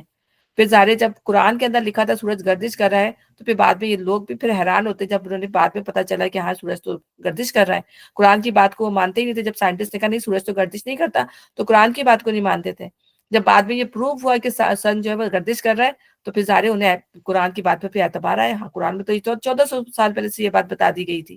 اور یہ بھی اللہ نے بتا دی کہ یہ جو ہے سب اپنے اپنے آربٹ پہ تیر ہے. یہ سب باتیں اب لوگ جو ہے جا کے جو ہے کچھ صدیوں سے سمجھ لیں 2 صدیوں سے یہ چیزیں جو ہے پتہ چلنی شروع ہوئی ہیں کہ نظام فلکی کا نظام کیا ہے، کائنات میں سیاروں کا نظام کیا ہے، یا کہکشائیں کس طرح کام کر رہی ہیں. یہ سب جو ہے وقت کے ساتھ ساتھ جو لوگوں کو دیکھیں اللہ تعالیٰ نے یہ تمام چیزیں جو ہے 1400 سال پہلے بتا دی. ان کے لیے یہ بھی ایک نشانی ہے کہ ہم نے ان کی نسل کو بھری ہوئی کشتی میں. پھر دوسری بات یہ کہ سب ایک ایک فلک پہ تیر رہے ہیں، اور میں نے یہ پڑھا نا کہ چاند کو جا پکڑے اور رات دن پر سب پر لے جا سکتی ہے. تو سورج اور چاند گرہن کی نبی صلی اللہ علیہ وسلم خاص طور پہ جو ہے دعا مانگے کرتے تھے نا، کہ اس میں دیکھیں ہمیں اللہ سے ڈر لگ رہا ہوتا ہے. خاص طور پہ دعائیں کیوں مانگی گئی ہیں کہ جو ہے اس میں کیا ہوتا ہے کہ سورج اور چاند کے درمیان زمین آ جاتی ہے، یا چاند جو ہے زمین سورج اور اس کے درمیان آ جاتا ہے، جس کی وجہ سے جو ہے وہ کبھی سورج گرہن ہو جاتا ہے، کبھی چاند گرہن ہو جاتا ہے. اور نبی صلی اللہ علیہ وسلم خاص طور پہ جو ہے وہ اکلپس کی جو ہے دعائیں پڑھا کرتے تھے کہ یہ قیامت کی نشانی بن سکتی ہے، قیامت آ سکتی ہے اگر یہ نظام جو ہے وہ درہم برہم ہو جائے. تو یہاں پہ اللہ تعالیٰ کا مطلب یہ کہ اللہ دکھاتا بھی ہمیں دنیا میں، لیکن اللہ تعالیٰ کتنے خیر کے ساتھ یہ مطلب کتنی احتیاط کے ساتھ اللہ تعالیٰ ان چیزوں کو مطلب یہ چیزیں کائنات میں ہو رہی ہیں، لیکن اللہ تعالیٰ کتنی جو اسموتھلی جو ہے ان چیزوں کو گزار کر جو ہے خیر کے ساتھ لے جاتا ہے، اور اللہ تعالیٰ ہمیں خطرے سے جو ہے وہ نکال دیتے ہیں. تو ہمیں اللہ تعالیٰ کا بہت شکر کرنا چاہیے. اگر یہ چاند گرہن اس طرح ہو جائے تو پھر کیا ہو، تباہی. یہ تباہی ہے. اگر یہ گرہن ہو جائے، اس طرح کی چیزیں ہو جائیں، یہ تباہی کا باعث بنے گی. ان کے لیے یہ بھی ایک نشانی ہے کہ ہم نے ان کی نسل کو بھری ہوئی کشتی میں سوار کر دیا، پھر ان کے لیے وہی کشتیاں اور پیدا کی جن پر یہ سوار ہوتے ہیں. اور کہا جاتا ہے کہ نوح علیہ السلام وہ پہلے شخص تھے جنہوں نے جو ہے کشتی بنائی. ٹھیک ہے نا، اور پھر اللہ تعالیٰ نے اس کے ذریعے ان کو بچایا، اور پھر یہی کشتیاں پھر لوگوں کے لیے ایک مطلب نمونہ بن گیا. پھر لوگوں نے ان کشتیوں کو بنایا اور پھر اس کو یوز کرتے ہیں. ہم چاہیں تو ان کو غرق کر دیں، کوئی ان کی فریاد سننے والا نہ ہو اور کسی طرح یہ نہ بچا سکے. بس ہماری رحمت ہی ہے جو انہیں پار لگاتی ہے اور ایک وقت خاص تک زندگی سے متبتع ہونے کا جو ہے وہ موقع دیتی ہے. پچھلی نشانیوں کا ذکر دلائل توحید کی حیثیت سے کیا گیا تھا، اور اس نشانی کا ذکر یہ احساس دلانے کے لیے فرمایا ہے کہ انسان کو فطرت کے تقاضوں طاقتوں پر تصرف کے جو اختیارات بھی حاصل ہیں وہ اللہ کے دیے ہوئے ہیں، اس کے اپنے حاصل کیے ہوئے نہیں. یعنی جو کشتی بھی انسان کے اختیار میں نہیں ہے. وہ تو ہم کہتے ہیں کہ چلو اب آفاق پہ ہم نہیں جا سکتے، لیکن دنیا میں بھی اللہ تعالیٰ نے جو چیزیں دی ہوئی ہیں ان پہ بھی ہمارا ایک حد تک اختیار ہے. اور اگر اللہ تعالیٰ اس اختیار کو جو ہے وہ چھین لے، اگر اللہ تعالیٰ سمندر کو کہے کہ بھئی اب ان کو ڈبو دو، تو انسان کچھ بھی نہیں کر سکتا. تو انسان ایک حد تک با اختیار ہے، لیکن جب اللہ کی مرضی آتی ہے تو اللہ تعالیٰ اس کا اختیار چھین لیتے ہیں. اور ان طاقتوں پر تصرف کو جو طریقے سے دریافت کیے ہیں وہ بھی اللہ کی رہنمائی سے اس کے علم میں آئے ہیں، اس کے اپنے معلوم کیے ہوئے نہیں ہیں. انسان کا اپنا بلبوتا یہ نہ تھا کہ اب اپنے زور سے وہ ان عظیم طاقتوں کو مسخر کرتا، اور نہ اس میں صلاحیت تھی کہ خود اسرار فطرت کا پتہ چلا لیتا اور ان قوتوں سے کام لینے کے طریقے جان سکتا. پھر جن قوتوں پر بھی اللہ نے اس کو اقتدار عطا کیا ہے ان پر اس کا قابو اسی وقت تک چلتا ہے جب تک اللہ کی مرضی ہوتی ہے کہ وہ اس کے لیے مسخر رہے، ورنہ جب مرضی الہی کچھ اور ہوتی ہے تو وہی طاقتیں جو انسان کی خدمت میں لگی ہوتی ہیں اچانک اس پر پلٹ پڑتی ہیں، اور آدمی اپنے آپ کو ان کے سامنے بالکل بے بس پاتا ہے. کتنی خوبصورت بات ہے اگر آپ یہ دیکھیں کہ یہ تمام چیزیں جن کو ہم کہتے ہیں کہ ہائے یا یہ تو ہماری چیزیں ہیں، لیکن بعض دفعہ یہ ہمارے لیے جو ہے ہماری اولاد بھی اللہ کہتے ہیں نا کہ تم ان کو اپنا نہ سمجھو، یہ تمہارے دشمن ہیں، تمہاری ماں، تمہاری مال اور تمہاری اولاد کو بھی اللہ تعالیٰ نے دشمن کہا ہے کہ بعض دفعہ یہ اولاد بھی جو ہے ماں باپ کے لیے جو ہے دشمنی کا باعث بن جاتی ہے۔ تو یہ اللہ تعالیٰ ہی ہے کہ اللہ تعالیٰ نے جو ہے محبت اور عزت جو ہے دلوں میں رکھی ہوئی ہے اللہ کی طرف سے ہے، اور اگر چاہے تو اللہ تعالیٰ ان رشتوں کو الٹ بھی سکتا ہے۔ اللہ تعالیٰ محفوظ رکھے رب العزت۔ تو انسان کو جو ہے ہر چیز، انسان کو یہ نہیں کرنا چاہیے کہ انسان جو ہے وہ ہر چیز کہ میری ہے، میری ہے، میں اس کا مالک ہوں، نہیں، اللہ اس کا مالک ہے۔ اور جب ان سے کہا جاتا ہے کہ اللہ نے جو رزق تمہیں عطا کیا اس میں سے کچھ اللہ کی راہ میں بھی خرچ کرو، تو یہ لوگ جنہوں نے کفر کیا ایمان لانے والوں کو جواب دیتے کہ ہم ان کو کھلائیں جنہیں اگر اللہ چاہتا تو خود کھلا دیتا، تم تو بالکل ہی بہک گئے ہو۔ کیسی باتیں کرتے تھے نا۔ اس لیے بتانا مقصود ہے کہ کفر نے صرف ان کی عقل ہی اندھی نہیں کی بلکہ ان کی اخلاقی حس کو بھی مردہ کر دیا ہے۔ وہ نہ خدا کے بارے میں صحیح تفکر سے کام لیتے ہیں، نہ خلق کے ساتھ صحیح طرز عمل اختیار کرتے ہیں۔ ان کے پاس ہر نصیحت کا الٹا جواب موجود ہے۔ یہ لوگ کہتے ہیں کہ یہ قیامت کی دھمکی آخر کب پوری ہوگی، بتاؤ اگر تم سچے ہو۔ دراصل یہ جس چیز کی راہ تک رہے وہ بس ایک دھماکہ ہے جو یکایک انہیں عین اس حالت میں دھر لے گا جب یہ اپنے دنیاوی معاملات میں جھگڑ رہے ہوں گے، اور اس وقت یہ وصیت نہ کر سکیں گے، نہ اپنے گھروں کو جو ہے پلٹ سکیں گے۔ یعنی وہ اتنا اچانک وہ ہوگا، اور اس وقت مطلب وہ سور جو پھونکا جائے گا وہ جو ہے اسی وقت ہی مر جائیں گے، اتنا زبردست قسم کا جو وہ سور ہوگا۔ تو اللہ تعالیٰ فرما رہے ہیں کہ ان کو ان کی جو ہے زبان ہی بند ہو جائے گی، ٹھیک ہے نا، اور پھر کیا ہے کہ وہ اپنی جگہ سے موو ہی نہیں کر سکیں گے، تو وہ گھر تک کیسے پہنچیں گے، وہ نصیحت کیا کر سکیں گے۔ مطلب اللہ تعالیٰ جو انسان کو ڈراتا ہے کہ ہم جو ہے ڈر جائیں، تاکہ ہم ڈر کے جو ہے اپنی اصلاح کر لیں۔ اللہ تعالیٰ ہمیں یہ بتا رہے ہیں تو گھروں کو پلٹ سکیں گے، پھر ایک سور پھونکا جائے گا اور یکایک اپنے رب کے حضور پیش ہونے کے لیے اپنے قبروں سے نکل پڑیں گے۔ اور اللہ تعالیٰ نے فرمایا کیسے اپنے قبروں سے نکلیں گے، جیسے کہ ٹڈی اڑے چلے جا رہے ہیں، لوکسٹ، کہ وہ اپنے جو ہے اپنی قبروں سے نکل کے، جس سے ٹڈیاں ہوتی ہیں نا کہ جب ایک وقت آتا ہے فصلوں پر جو پڑتی ہیں تو کتنی بے تحاشا ہو جاتی ہیں کہ ہر جگہ جو ہے وہی نظر آ رہی ہوتی ہے۔ تو انسان جو ہے جب قیامت کا وقت آئے گا تو اپنی قبروں سے جو ہے اس طرح نکل کے جو وہ بھاگا جا رہا ہوگا، اور اسے کوئی خبر نہیں ہوگی، بس ایک آواز آ رہی ہوگی اور اس آواز کے پیچھے جو وہ دوڑ رہا ہوگا۔ اللہ تعالیٰ محفوظ سکے۔ پھر ایک سور پھونکا جائے گا اور یکایک جب اپنے رب کے حضور پیش ہونے کے لیے اپنے قبروں سے نکل پڑیں گے، گھبرا کر کہیں گے ارے یہ کس نے ہماری خوابگاہ سے اٹھا کھڑا کیا، ٹھیک ہے نا۔ یعنی اس وقت انہیں یہ احساس نہ ہوگا کہ وہ مر چکے تھے اور اب ایک مدت دراز کے بعد وہ دوبارہ زندہ کر اٹھائے گئے ہیں، بلکہ وہ اس خیال میں ہوں گے کہ ہم سوئے پڑے تھے اور یکایک کسی خوفناک حادثے کی وجہ سے ہم جاگ اٹھے ہیں۔ یہ ہے انسان کا حال کہ انسان کو جب اس پہ ڈال دیا جائے گا اس کے بعد وہ اپنے قبروں سے ہی اٹھے گا، اور ایک ایک قبر سے کئی کئی لوگ اٹھیں گے۔ ہم نے کہا نا کہ قبروں میں بعض دفعہ یہ بھی خاص طور پہ ہم یہ سعودیت میں بھی دیکھتے ہیں کہ جو ہے جنت البقیع وغیرہ میں جو ہے ایک قبر میرے خیال سے وہ 1 سال کے لیے رکھتے ہیں، پتہ نہیں، یا 2 سال کے لیے، اس کے بعد اس کو صاف کر کے جو ہے وہ دوسرے جو آنے والے لوگ ہوتے ہیں ان کو پھر دفنا دیتے ہیں۔ تو ایک ایک قبر سے کئی لوگ رکیں گے، تو پھر حساب کتاب کہاں ہو رہا ہے؟ تو یہ ان قبروں میں تو حساب کتاب نہیں ہو رہا نا۔ پھر ایک ایک قبر کے اندر جب 3 اور نبی صلی اللہ علیہ وسلم نے بھی جب یہ جنگیں ہوئی ہیں تو صحابہ کرام کو ایک ایک قبر میں کئی لوگوں کو دفنایا گیا، جگہ نہیں تھی، تو پھر ان سب کے حساب کتاب کے ایک ہی جگہ پہ ہو رہے ہوں گے۔ تو اللہ، یہ انسان ہمیں سوچنے کی بات ہے کہ انسان کی روح سے سوال جواب ہوتے ہیں، اور یہ وہ خود کہہ رہے ہیں کہ ہم تو سوئے پڑے تھے، کس نے ہمیں ہماری خوابگاہوں سے اٹھا دیا۔ تو یہ جو دنیا کی قبریں ہیں تو بس یہ تو انسان کی سمجھے اس کے حفاظت کے لیے ہیں، اس کی عزت کے لیے ہیں۔ اصل جو انسان کی جو معاملہ روح کا ہے وہ اللہ کے پاس ہو رہا ہے، روح اللہ کے پاس پہنچ جاتی ہے اور سارے معاملات اسی کے ساتھ کیے جاتے ہیں۔ آج کسی پر ذرہ برابر ظلم نہ کیا جائے گا اور تمہیں ویسا ہی بدلہ دیا جائے گا جیسے تم عمل کرتے تھے۔ آج جنتی لوگ مزے کرنے میں مشغول ہیں، وہ ان کی بیویاں گھنے سایوں میں ہیں اور مسندوں پہ تکیے لگائے ہوئے ہر قسم کی لذیذ چیزیں کھانے پینے کو ان کے لیے وہاں موجود ہیں، جو کچھ وہ طلب کریں گے ان کے لیے حاضر ہے۔ یعنی فیہا ما فی تشتہی انفس، جو نفس چاہے گا اس کی دل خوش کرنے کے لیے ہر چیز جو ہے وہ وہاں پہ موجود ہوگی۔ کچھ بھی انسان طلب کرے گا، کچھ بھی مانگے گا، وہ چیز جو ہے اس کو دے، بلکہ کئی گنا بڑھا چڑھا کر جو ہے اس کو وہ دی جائے گی۔ اور یہ جنت کی جو اللہ تعالیٰ اہمیت بتا رہا ہے۔ اور پھر اللہ تعالیٰ کہہ رہے ہیں کہ سب سے وہ چیزیں تو ہوں گی ہی ہوں گی، اس کے علاوہ جو ہے اللہ تعالیٰ کی طرف سے ان کو سلام پیش کیا جائے گا۔ اور ہم وہ پورا پڑھ کے جا چکے ہیں کہ فرشتے جو ہے ہر طرف سے نکل کے جو ان کو سلام کریں گے، اور سب سے بڑھ کر جو ہے اللہ تعالیٰ کی طرف سے سلامتی دی جائے گی۔ اور پھر یہ تو ہے نیک لوگوں کا جو حال، اور پھر مجرموں سے کہا جائے گا مجرموں آج تم چھٹ کر الگ ہو جاؤ، ٹھیک ہے نا۔ اس کے 2 مفہوم ہو سکتے ہیں، ایک یہ کہ مومنین صالحین سے الگ ہو جاؤ، اور کیونکہ دنیا میں چاہے تم ان کی قوم، ان کے کنبے اور برادری کے لوگ رہے ہو، چاہے وہ تم ان کے بچے تھے، اولادیں تھے، چاہے تم جو ہو ان کے بہن بھائی تھے، کچھ بھی تھے، اگر تم مجرم ہو، اگر تم نے اسلام قبول نہیں کیا تو تم ان سے علیحدہ ہو جاؤ، مگر اب یہاں تمہارا ان کا کوئی رشتہ باقی نہیں۔ دنیا میں تو اللہ تعالیٰ نے رشتے قائم کرنے کا حکم دیا، چاہے وہ کافر مشرک کی کیوں نہ ہو، ان کے ساتھ جو ہے وہ جو ہے صلح کا معاملہ کیا جائے گا، ٹھیک ہے نا۔ لیکن بعض معاملات میں ہم نے بتایا نکاح کا معاملہ، وراثت کا معاملہ، یہ نہیں کیا جائے گا، لیکن ان کے ساتھ جو ہے محبت کا رشتہ اس وقت تک رکھا جائے گا کہ شاید وہ بات مان لیں، چاہے وہ سمجھ لیں، ان کا خیال رکھا جائے گا۔ لیکن قیامت کے دن جو ہے یہ تمام رشتے جو ہے ختم کر دیے جائیں گے، تمام یہ رشتہ داریاں جو ہیں، اگر ایمان نہیں ہوگا تو یہ رشتہ داریاں ختم کر دی جائیں گی، مگر یہاں اب تمہارا ان کا کوئی رشتہ نہیں۔ اور دوسرا مفہوم یہ کہ تم آپس میں الگ الگ ہو جاؤ، اب تمہارا کوئی جتھا قائم نہیں رہ سکتا، تمہاری سب پارٹیاں توڑ دی گئیں، تمہارے تمام رشتے اور تعلقات کاٹ دیے گئے، تم میں سے ایک ایک شخص کو اب تنہا اپنی ذاتی حیثیت میں اپنے اعمال کی جواب دہی کرنی ہوگی۔ آدم کے بچوں، کیا میں نے تم کو ہدایت نہ کی تھی کہ شیطان کی بندگی نہ کر، وہ تمہارا کھلا دشمن ہے، اور میری ہی بندگی کرو، یہ سیدھا راستہ ہے۔ یعنی مومن کی ساری زندگی جو ہے وہ عبادت ہے، اللہ کی مرضی کے مطابق سونا، اللہ کی مرضی کے مطابق کھانا، اس کی مرضی کے مطابق پینا، پہننا، کمانا،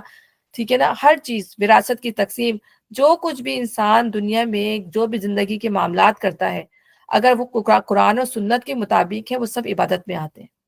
ہم پڑھ چکے ہیں، چاہے میاں بیوی کا تعلق ہے وہ بھی عبادت میں آتا ہے، ٹھیک ہے۔ تو ہر معاملے کو اللہ، کتنی خوبصورت بات ہے کہ ایک عورت جو ہے اپنے بچوں کے لیے کھانا بناتی ہے، گھر کی صفائی ستھرائی کرتی ہے، وہ بھی اس کے لیے عبادت ہے، کہ وہ پریشان نہ ہو کہ میرا سارا ٹائم اسی میں نکل جاتا ہے۔ ہاں، وہ اللہ کے لیے عبادت کرے، لیکن اگر وہ یہ کام کر رہی ہے اور اس لیے کر رہی ہے کہ ظاہر ہے کہ میری اولاد ہے، مجھے ان کا حق بھی ادا کرنا ہے، تو اللہ تعالیٰ کہہ رہا ہے یہ بھی جو عبادت ہے۔ کھانا اور مرد جو ہے کماتا ہے یا عورت بھی کماتی ہے اپنے بچوں کے لیے، اپنے گھر کے لیے، تو وہ بھی جو ہے عبادت کی اس میں آتا ہے۔ ہاں دیکھیں، اللہ کے حق سے غافل نہیں ہونا انسان کو۔ تو اللہ تعالیٰ کو یاد کرتے ہوئے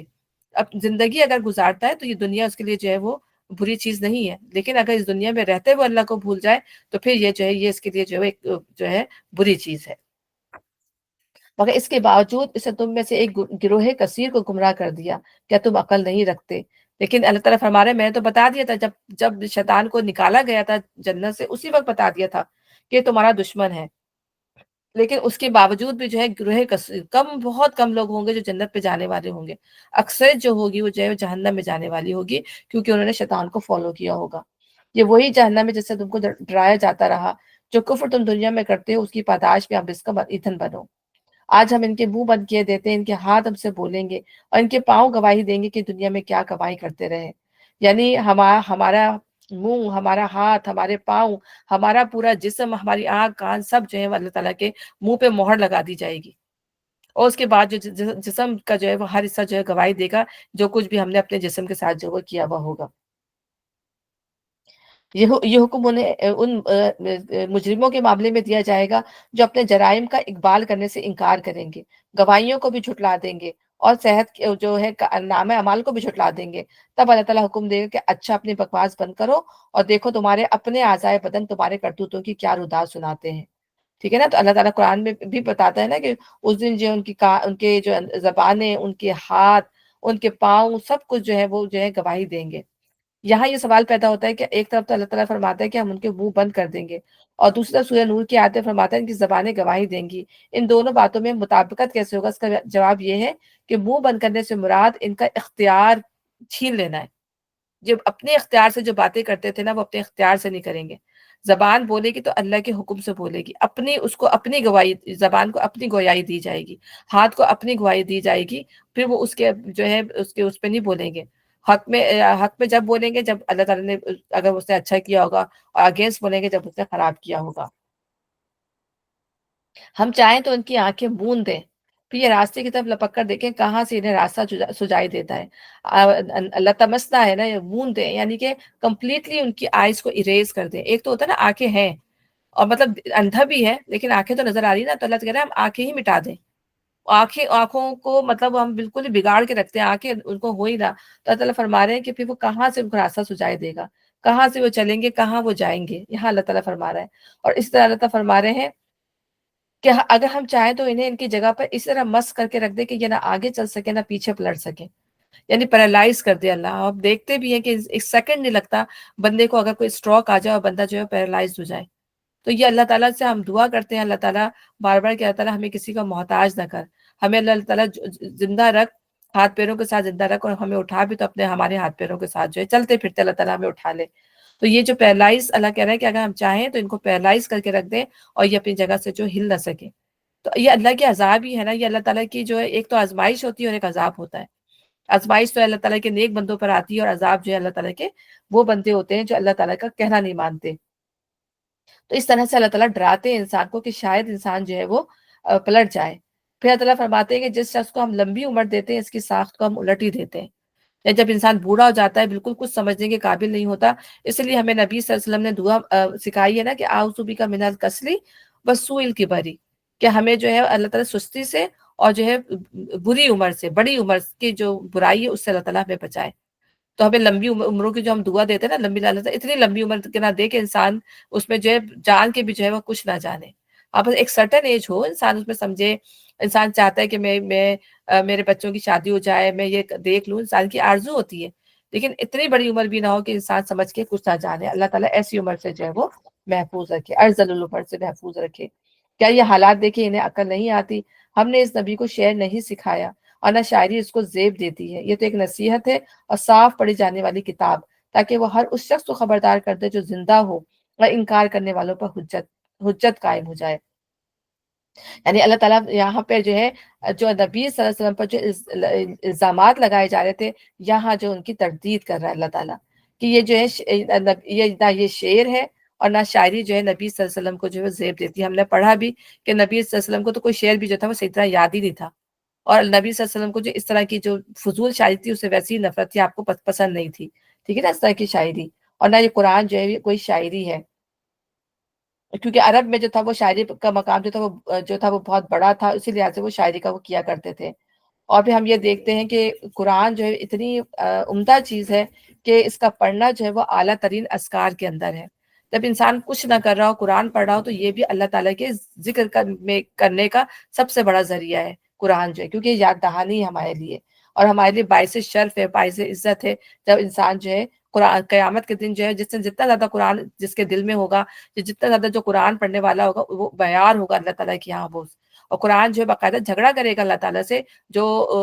ہم جو صرف سورہ ملک کی بات کرتے ہیں نا، یہ پورا قرآن اس کا ہے کہ پورا قرآن جو ہے ہمارے حق میں جو ہے اللہ تعالیٰ سے مجادلہ کرے گا۔ اگر انسان نے جو ہے قرآن پڑھا ہوگا، اس کو سمجھا ہوگا، تو وہ اللہ تعالیٰ کے آگے آئے گا اور ہماری جو ہے وہ سفارش کرے گا اللہ تعالیٰ سے۔ ہماری نمازیں، جو بھی ہم نے اچھے کام کیے ہوں گے، وہ اللہ کے آگے ہماری سفارش کریں گے۔ تو یہ ہمارے لیے باعث شرف ہوگا قرآن۔ تو یہ قرآن کو جس طرح یہ لوگ بات کہتے تھے، اللہ تعالیٰ قرآن کی برات نازل فرما رہا ہے کہ قرآن ہے کیا چیز، اور پھر اللہ تعالیٰ نے یہ بھی فرمایا کہ قرآن میں کہیں سے برائی نہ آ سکتی ہے اور نہ کہیں سے داخل ہو سکتی ہے، نہ آگے سے نہ پیچھے سے۔ پھر اللہ تعالیٰ جب قرآن کے بارے میں یہ بتا رہے ہیں تو پھر اللہ تعالیٰ کہہ رہا ہے یہ قرآن کس کے لیے ہے؟ کتنی بڑی اللہ تعالیٰ نے بات فرمائی کہ لِيُنذِرَ مَن كَانَ حَيًّا وَيَحِقَّ الْقَوْلُ عَلَى الْكَافِرِينَ، یہ قرآن ان لوگوں کے لیے جو زندہ لوگ ہیں۔ اور یہ یاسین کس پہ پڑھی جاتی ہے؟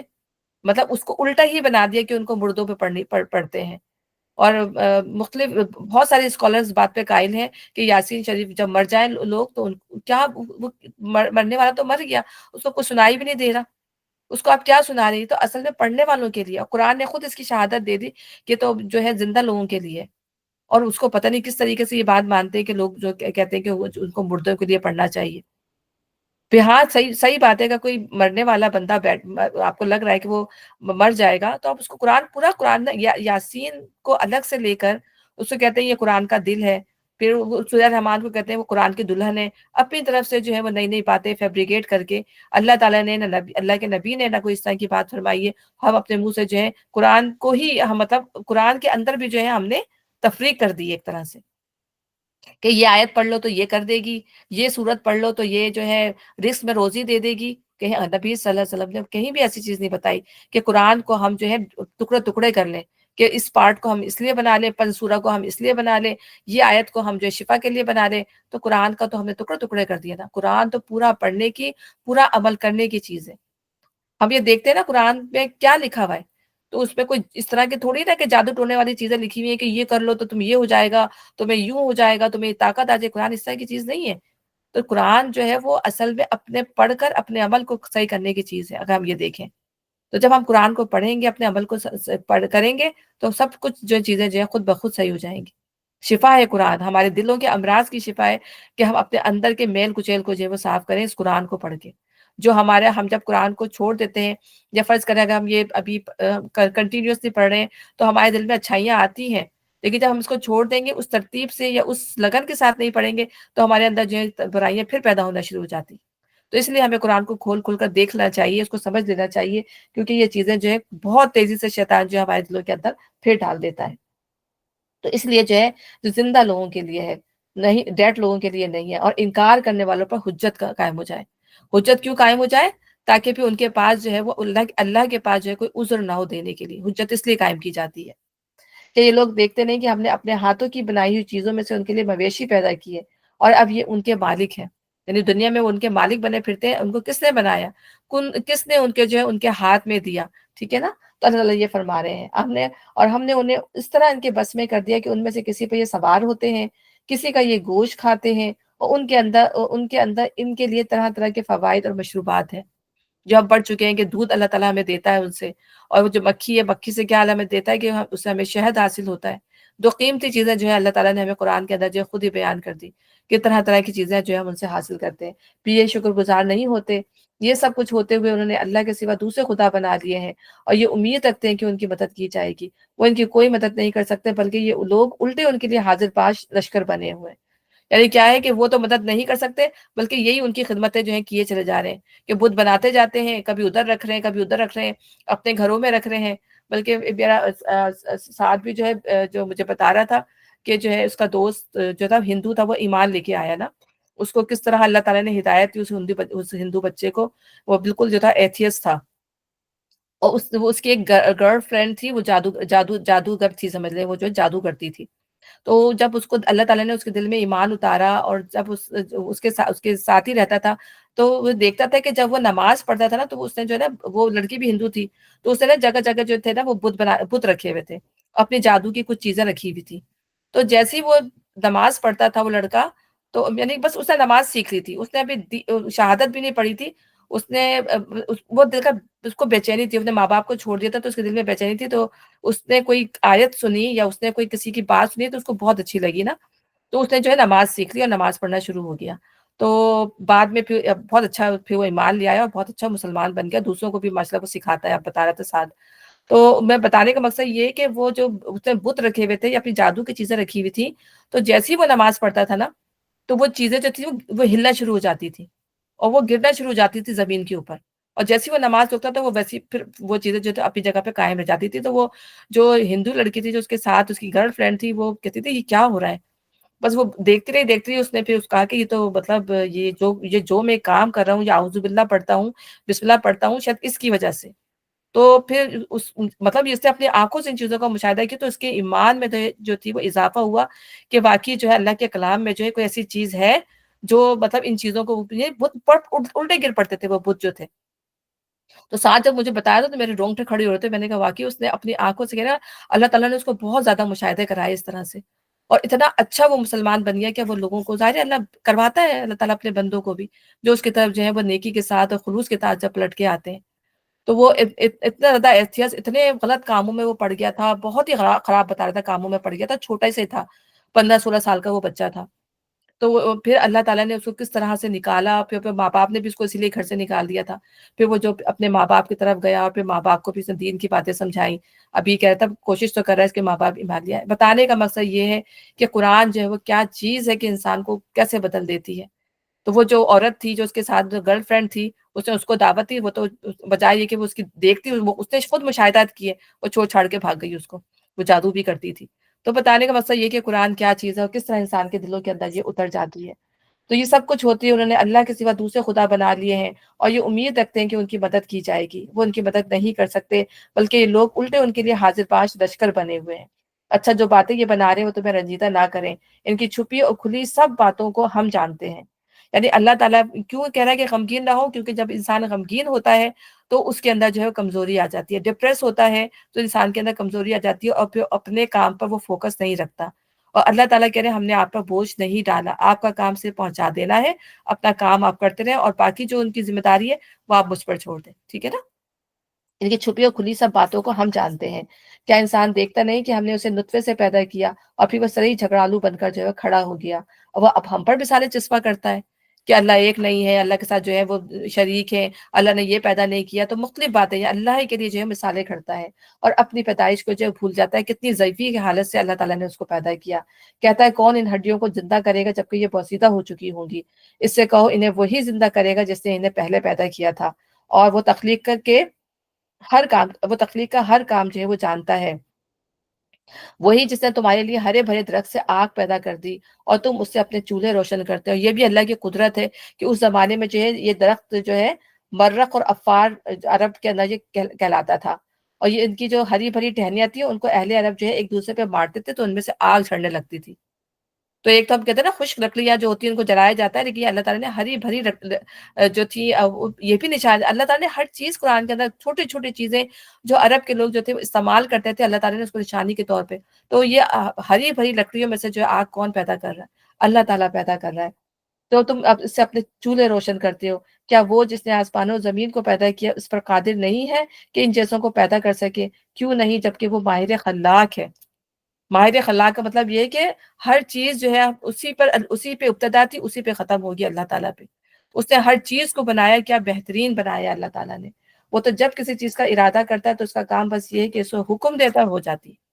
بس کن اور فیکون کہنے کی دیر ہے، کن کہنے کی دیر ہے اور فیکون ہو جاتی۔ تو وہ ماہر خلاق ہے، اس کے بارے میں انسان جو وہ جھگڑتا ہے کہ دنیا خود بخود وجود میں آ گئی، اسے کسی نے نہیں بنایا، میں تو اللہ کو مانتا نہیں ہوں، میں اس کے ساتھ خدائی میں دوسروں کو شریک کرتا ہوں۔ کس طرح کی بڑی بڑی باتیں، ایک انسان کی حیثیت اس کائنات میں ہے کیا؟ اگر ہم اس کائنات سے اپنے آپ کو کمپیئر کریں تو ہمارا تو کوئی مقام ہی نہیں ہے، لیکن اللہ کا کتنا شکر ہے کہ اللہ تعالیٰ نے اپنے تمام بندوں میں جو ہمیں فضیلت عطا کی ہے۔ تو انسان کو اللہ تعالیٰ کا بہت شکر ادا کرنا چاہیے۔ پاک ہے وہ جس کے ہاتھ میں ہر چیز کا مکمل اقتدار ہے، اور اسی کے تحت تم سب پلٹائے جانے والے ہو۔ فسبحان الذی بیدہ ملکوت کل شیء والیہ ترجعون۔ اللہ کی ساری بادشاہی ہے، اسی کی طرف جو ہے ہم سب کو لوٹ کر جانا ہے۔ بہت خوبصورت اس کی جو موضوع تھا، اس کے جو کنٹینٹ ہے سورہ یاسین کا، وہ بہت خوبصورت ہے۔ اس لیے جو ہے میں نے کہا تھا میں اس کو جو ہے آپ کو جو ہے الگ سے اس کو پڑھ کے بتاؤں گی۔ اور اسی طرح سورہ زمر میں بھی ماشاءاللہ اللہ تعالیٰ نے سورہ زمر کا بھی موضوع ایسا ہے، توحید کے اوپر ہے وہ پورا۔ تو بعض صورتیں ایسی ہیں جس میں جو اللہ تعالیٰ نے پورا سمو دی ہیں چیزوں کو، ہر چیز کو، توحید کو بھی، دنیا کی جو نشانیاں ہیں ہمارے اس کے لحاظ سے، جو فکر کے لحاظ سے چیزیں اللہ تعالیٰ نے ہر چیز کو کھول کر جو ہے بیان کر دیا۔ اور کیوں بیان کیا کہ ہم اس کو پڑھیں اور اس کو اپنے عمل میں لائیں، اپنی زندگیوں کو جو ہے ہم اس سے سنواریں، نہ کہ یہ کہ ہم اس کو صرف اس قدر کہ ہم جو ہے بیٹھ کے یاسین شریف کا ایک ورد کر لیں، یا کسی مردے کے لیے پڑھ دیں، یا کوئی مصیبت یا پریشانی آئے تو اس کے لیے پڑھ دیں۔ اصل میں مقصد یہ نہیں ہے قرآن کا مقصد یہ ہے کہ ہم اس کو اپنی ذات کے لیے جو استعمال کریں۔ ٹھیک ہے، الحمدللہ۔ تو اللہ تعالیٰ جو ہے ہمیں اس کو سمجھنے والا، اس کو پڑھنے والا بنائے، سیدھے راستے پہ ہمیں چلنے والا بنائے۔ الحمدللہ ہم جو ہے تقریباً ہمارے 23 پارے تقریباً کمپلیٹ ہو جائیں گے، اور کوشش کریں گے کہ ظاہر رمضان سے پہلے یا ایک آدھ 2 سپارے رہ بھی جائیں تو ہم انشاءاللہ اس کو رمضان میں کمپلیٹ کریں، ویکینڈ وغیرہ پہ۔ ٹھیک ہے نا؟ تو ربنا تقبل منا انک انت السمیع العلیم وتب علینا انک انت التواب الرحیم، سبحانک اللہم وبحمدک، اشہد ان لا الہ الا انت، استغفرک واتوب الیک۔ السلام علیکم ورحمۃ اللہ وبرکاتہ۔ وعلیکم السلام وعلیکم ورحمۃ اللہ۔ السلام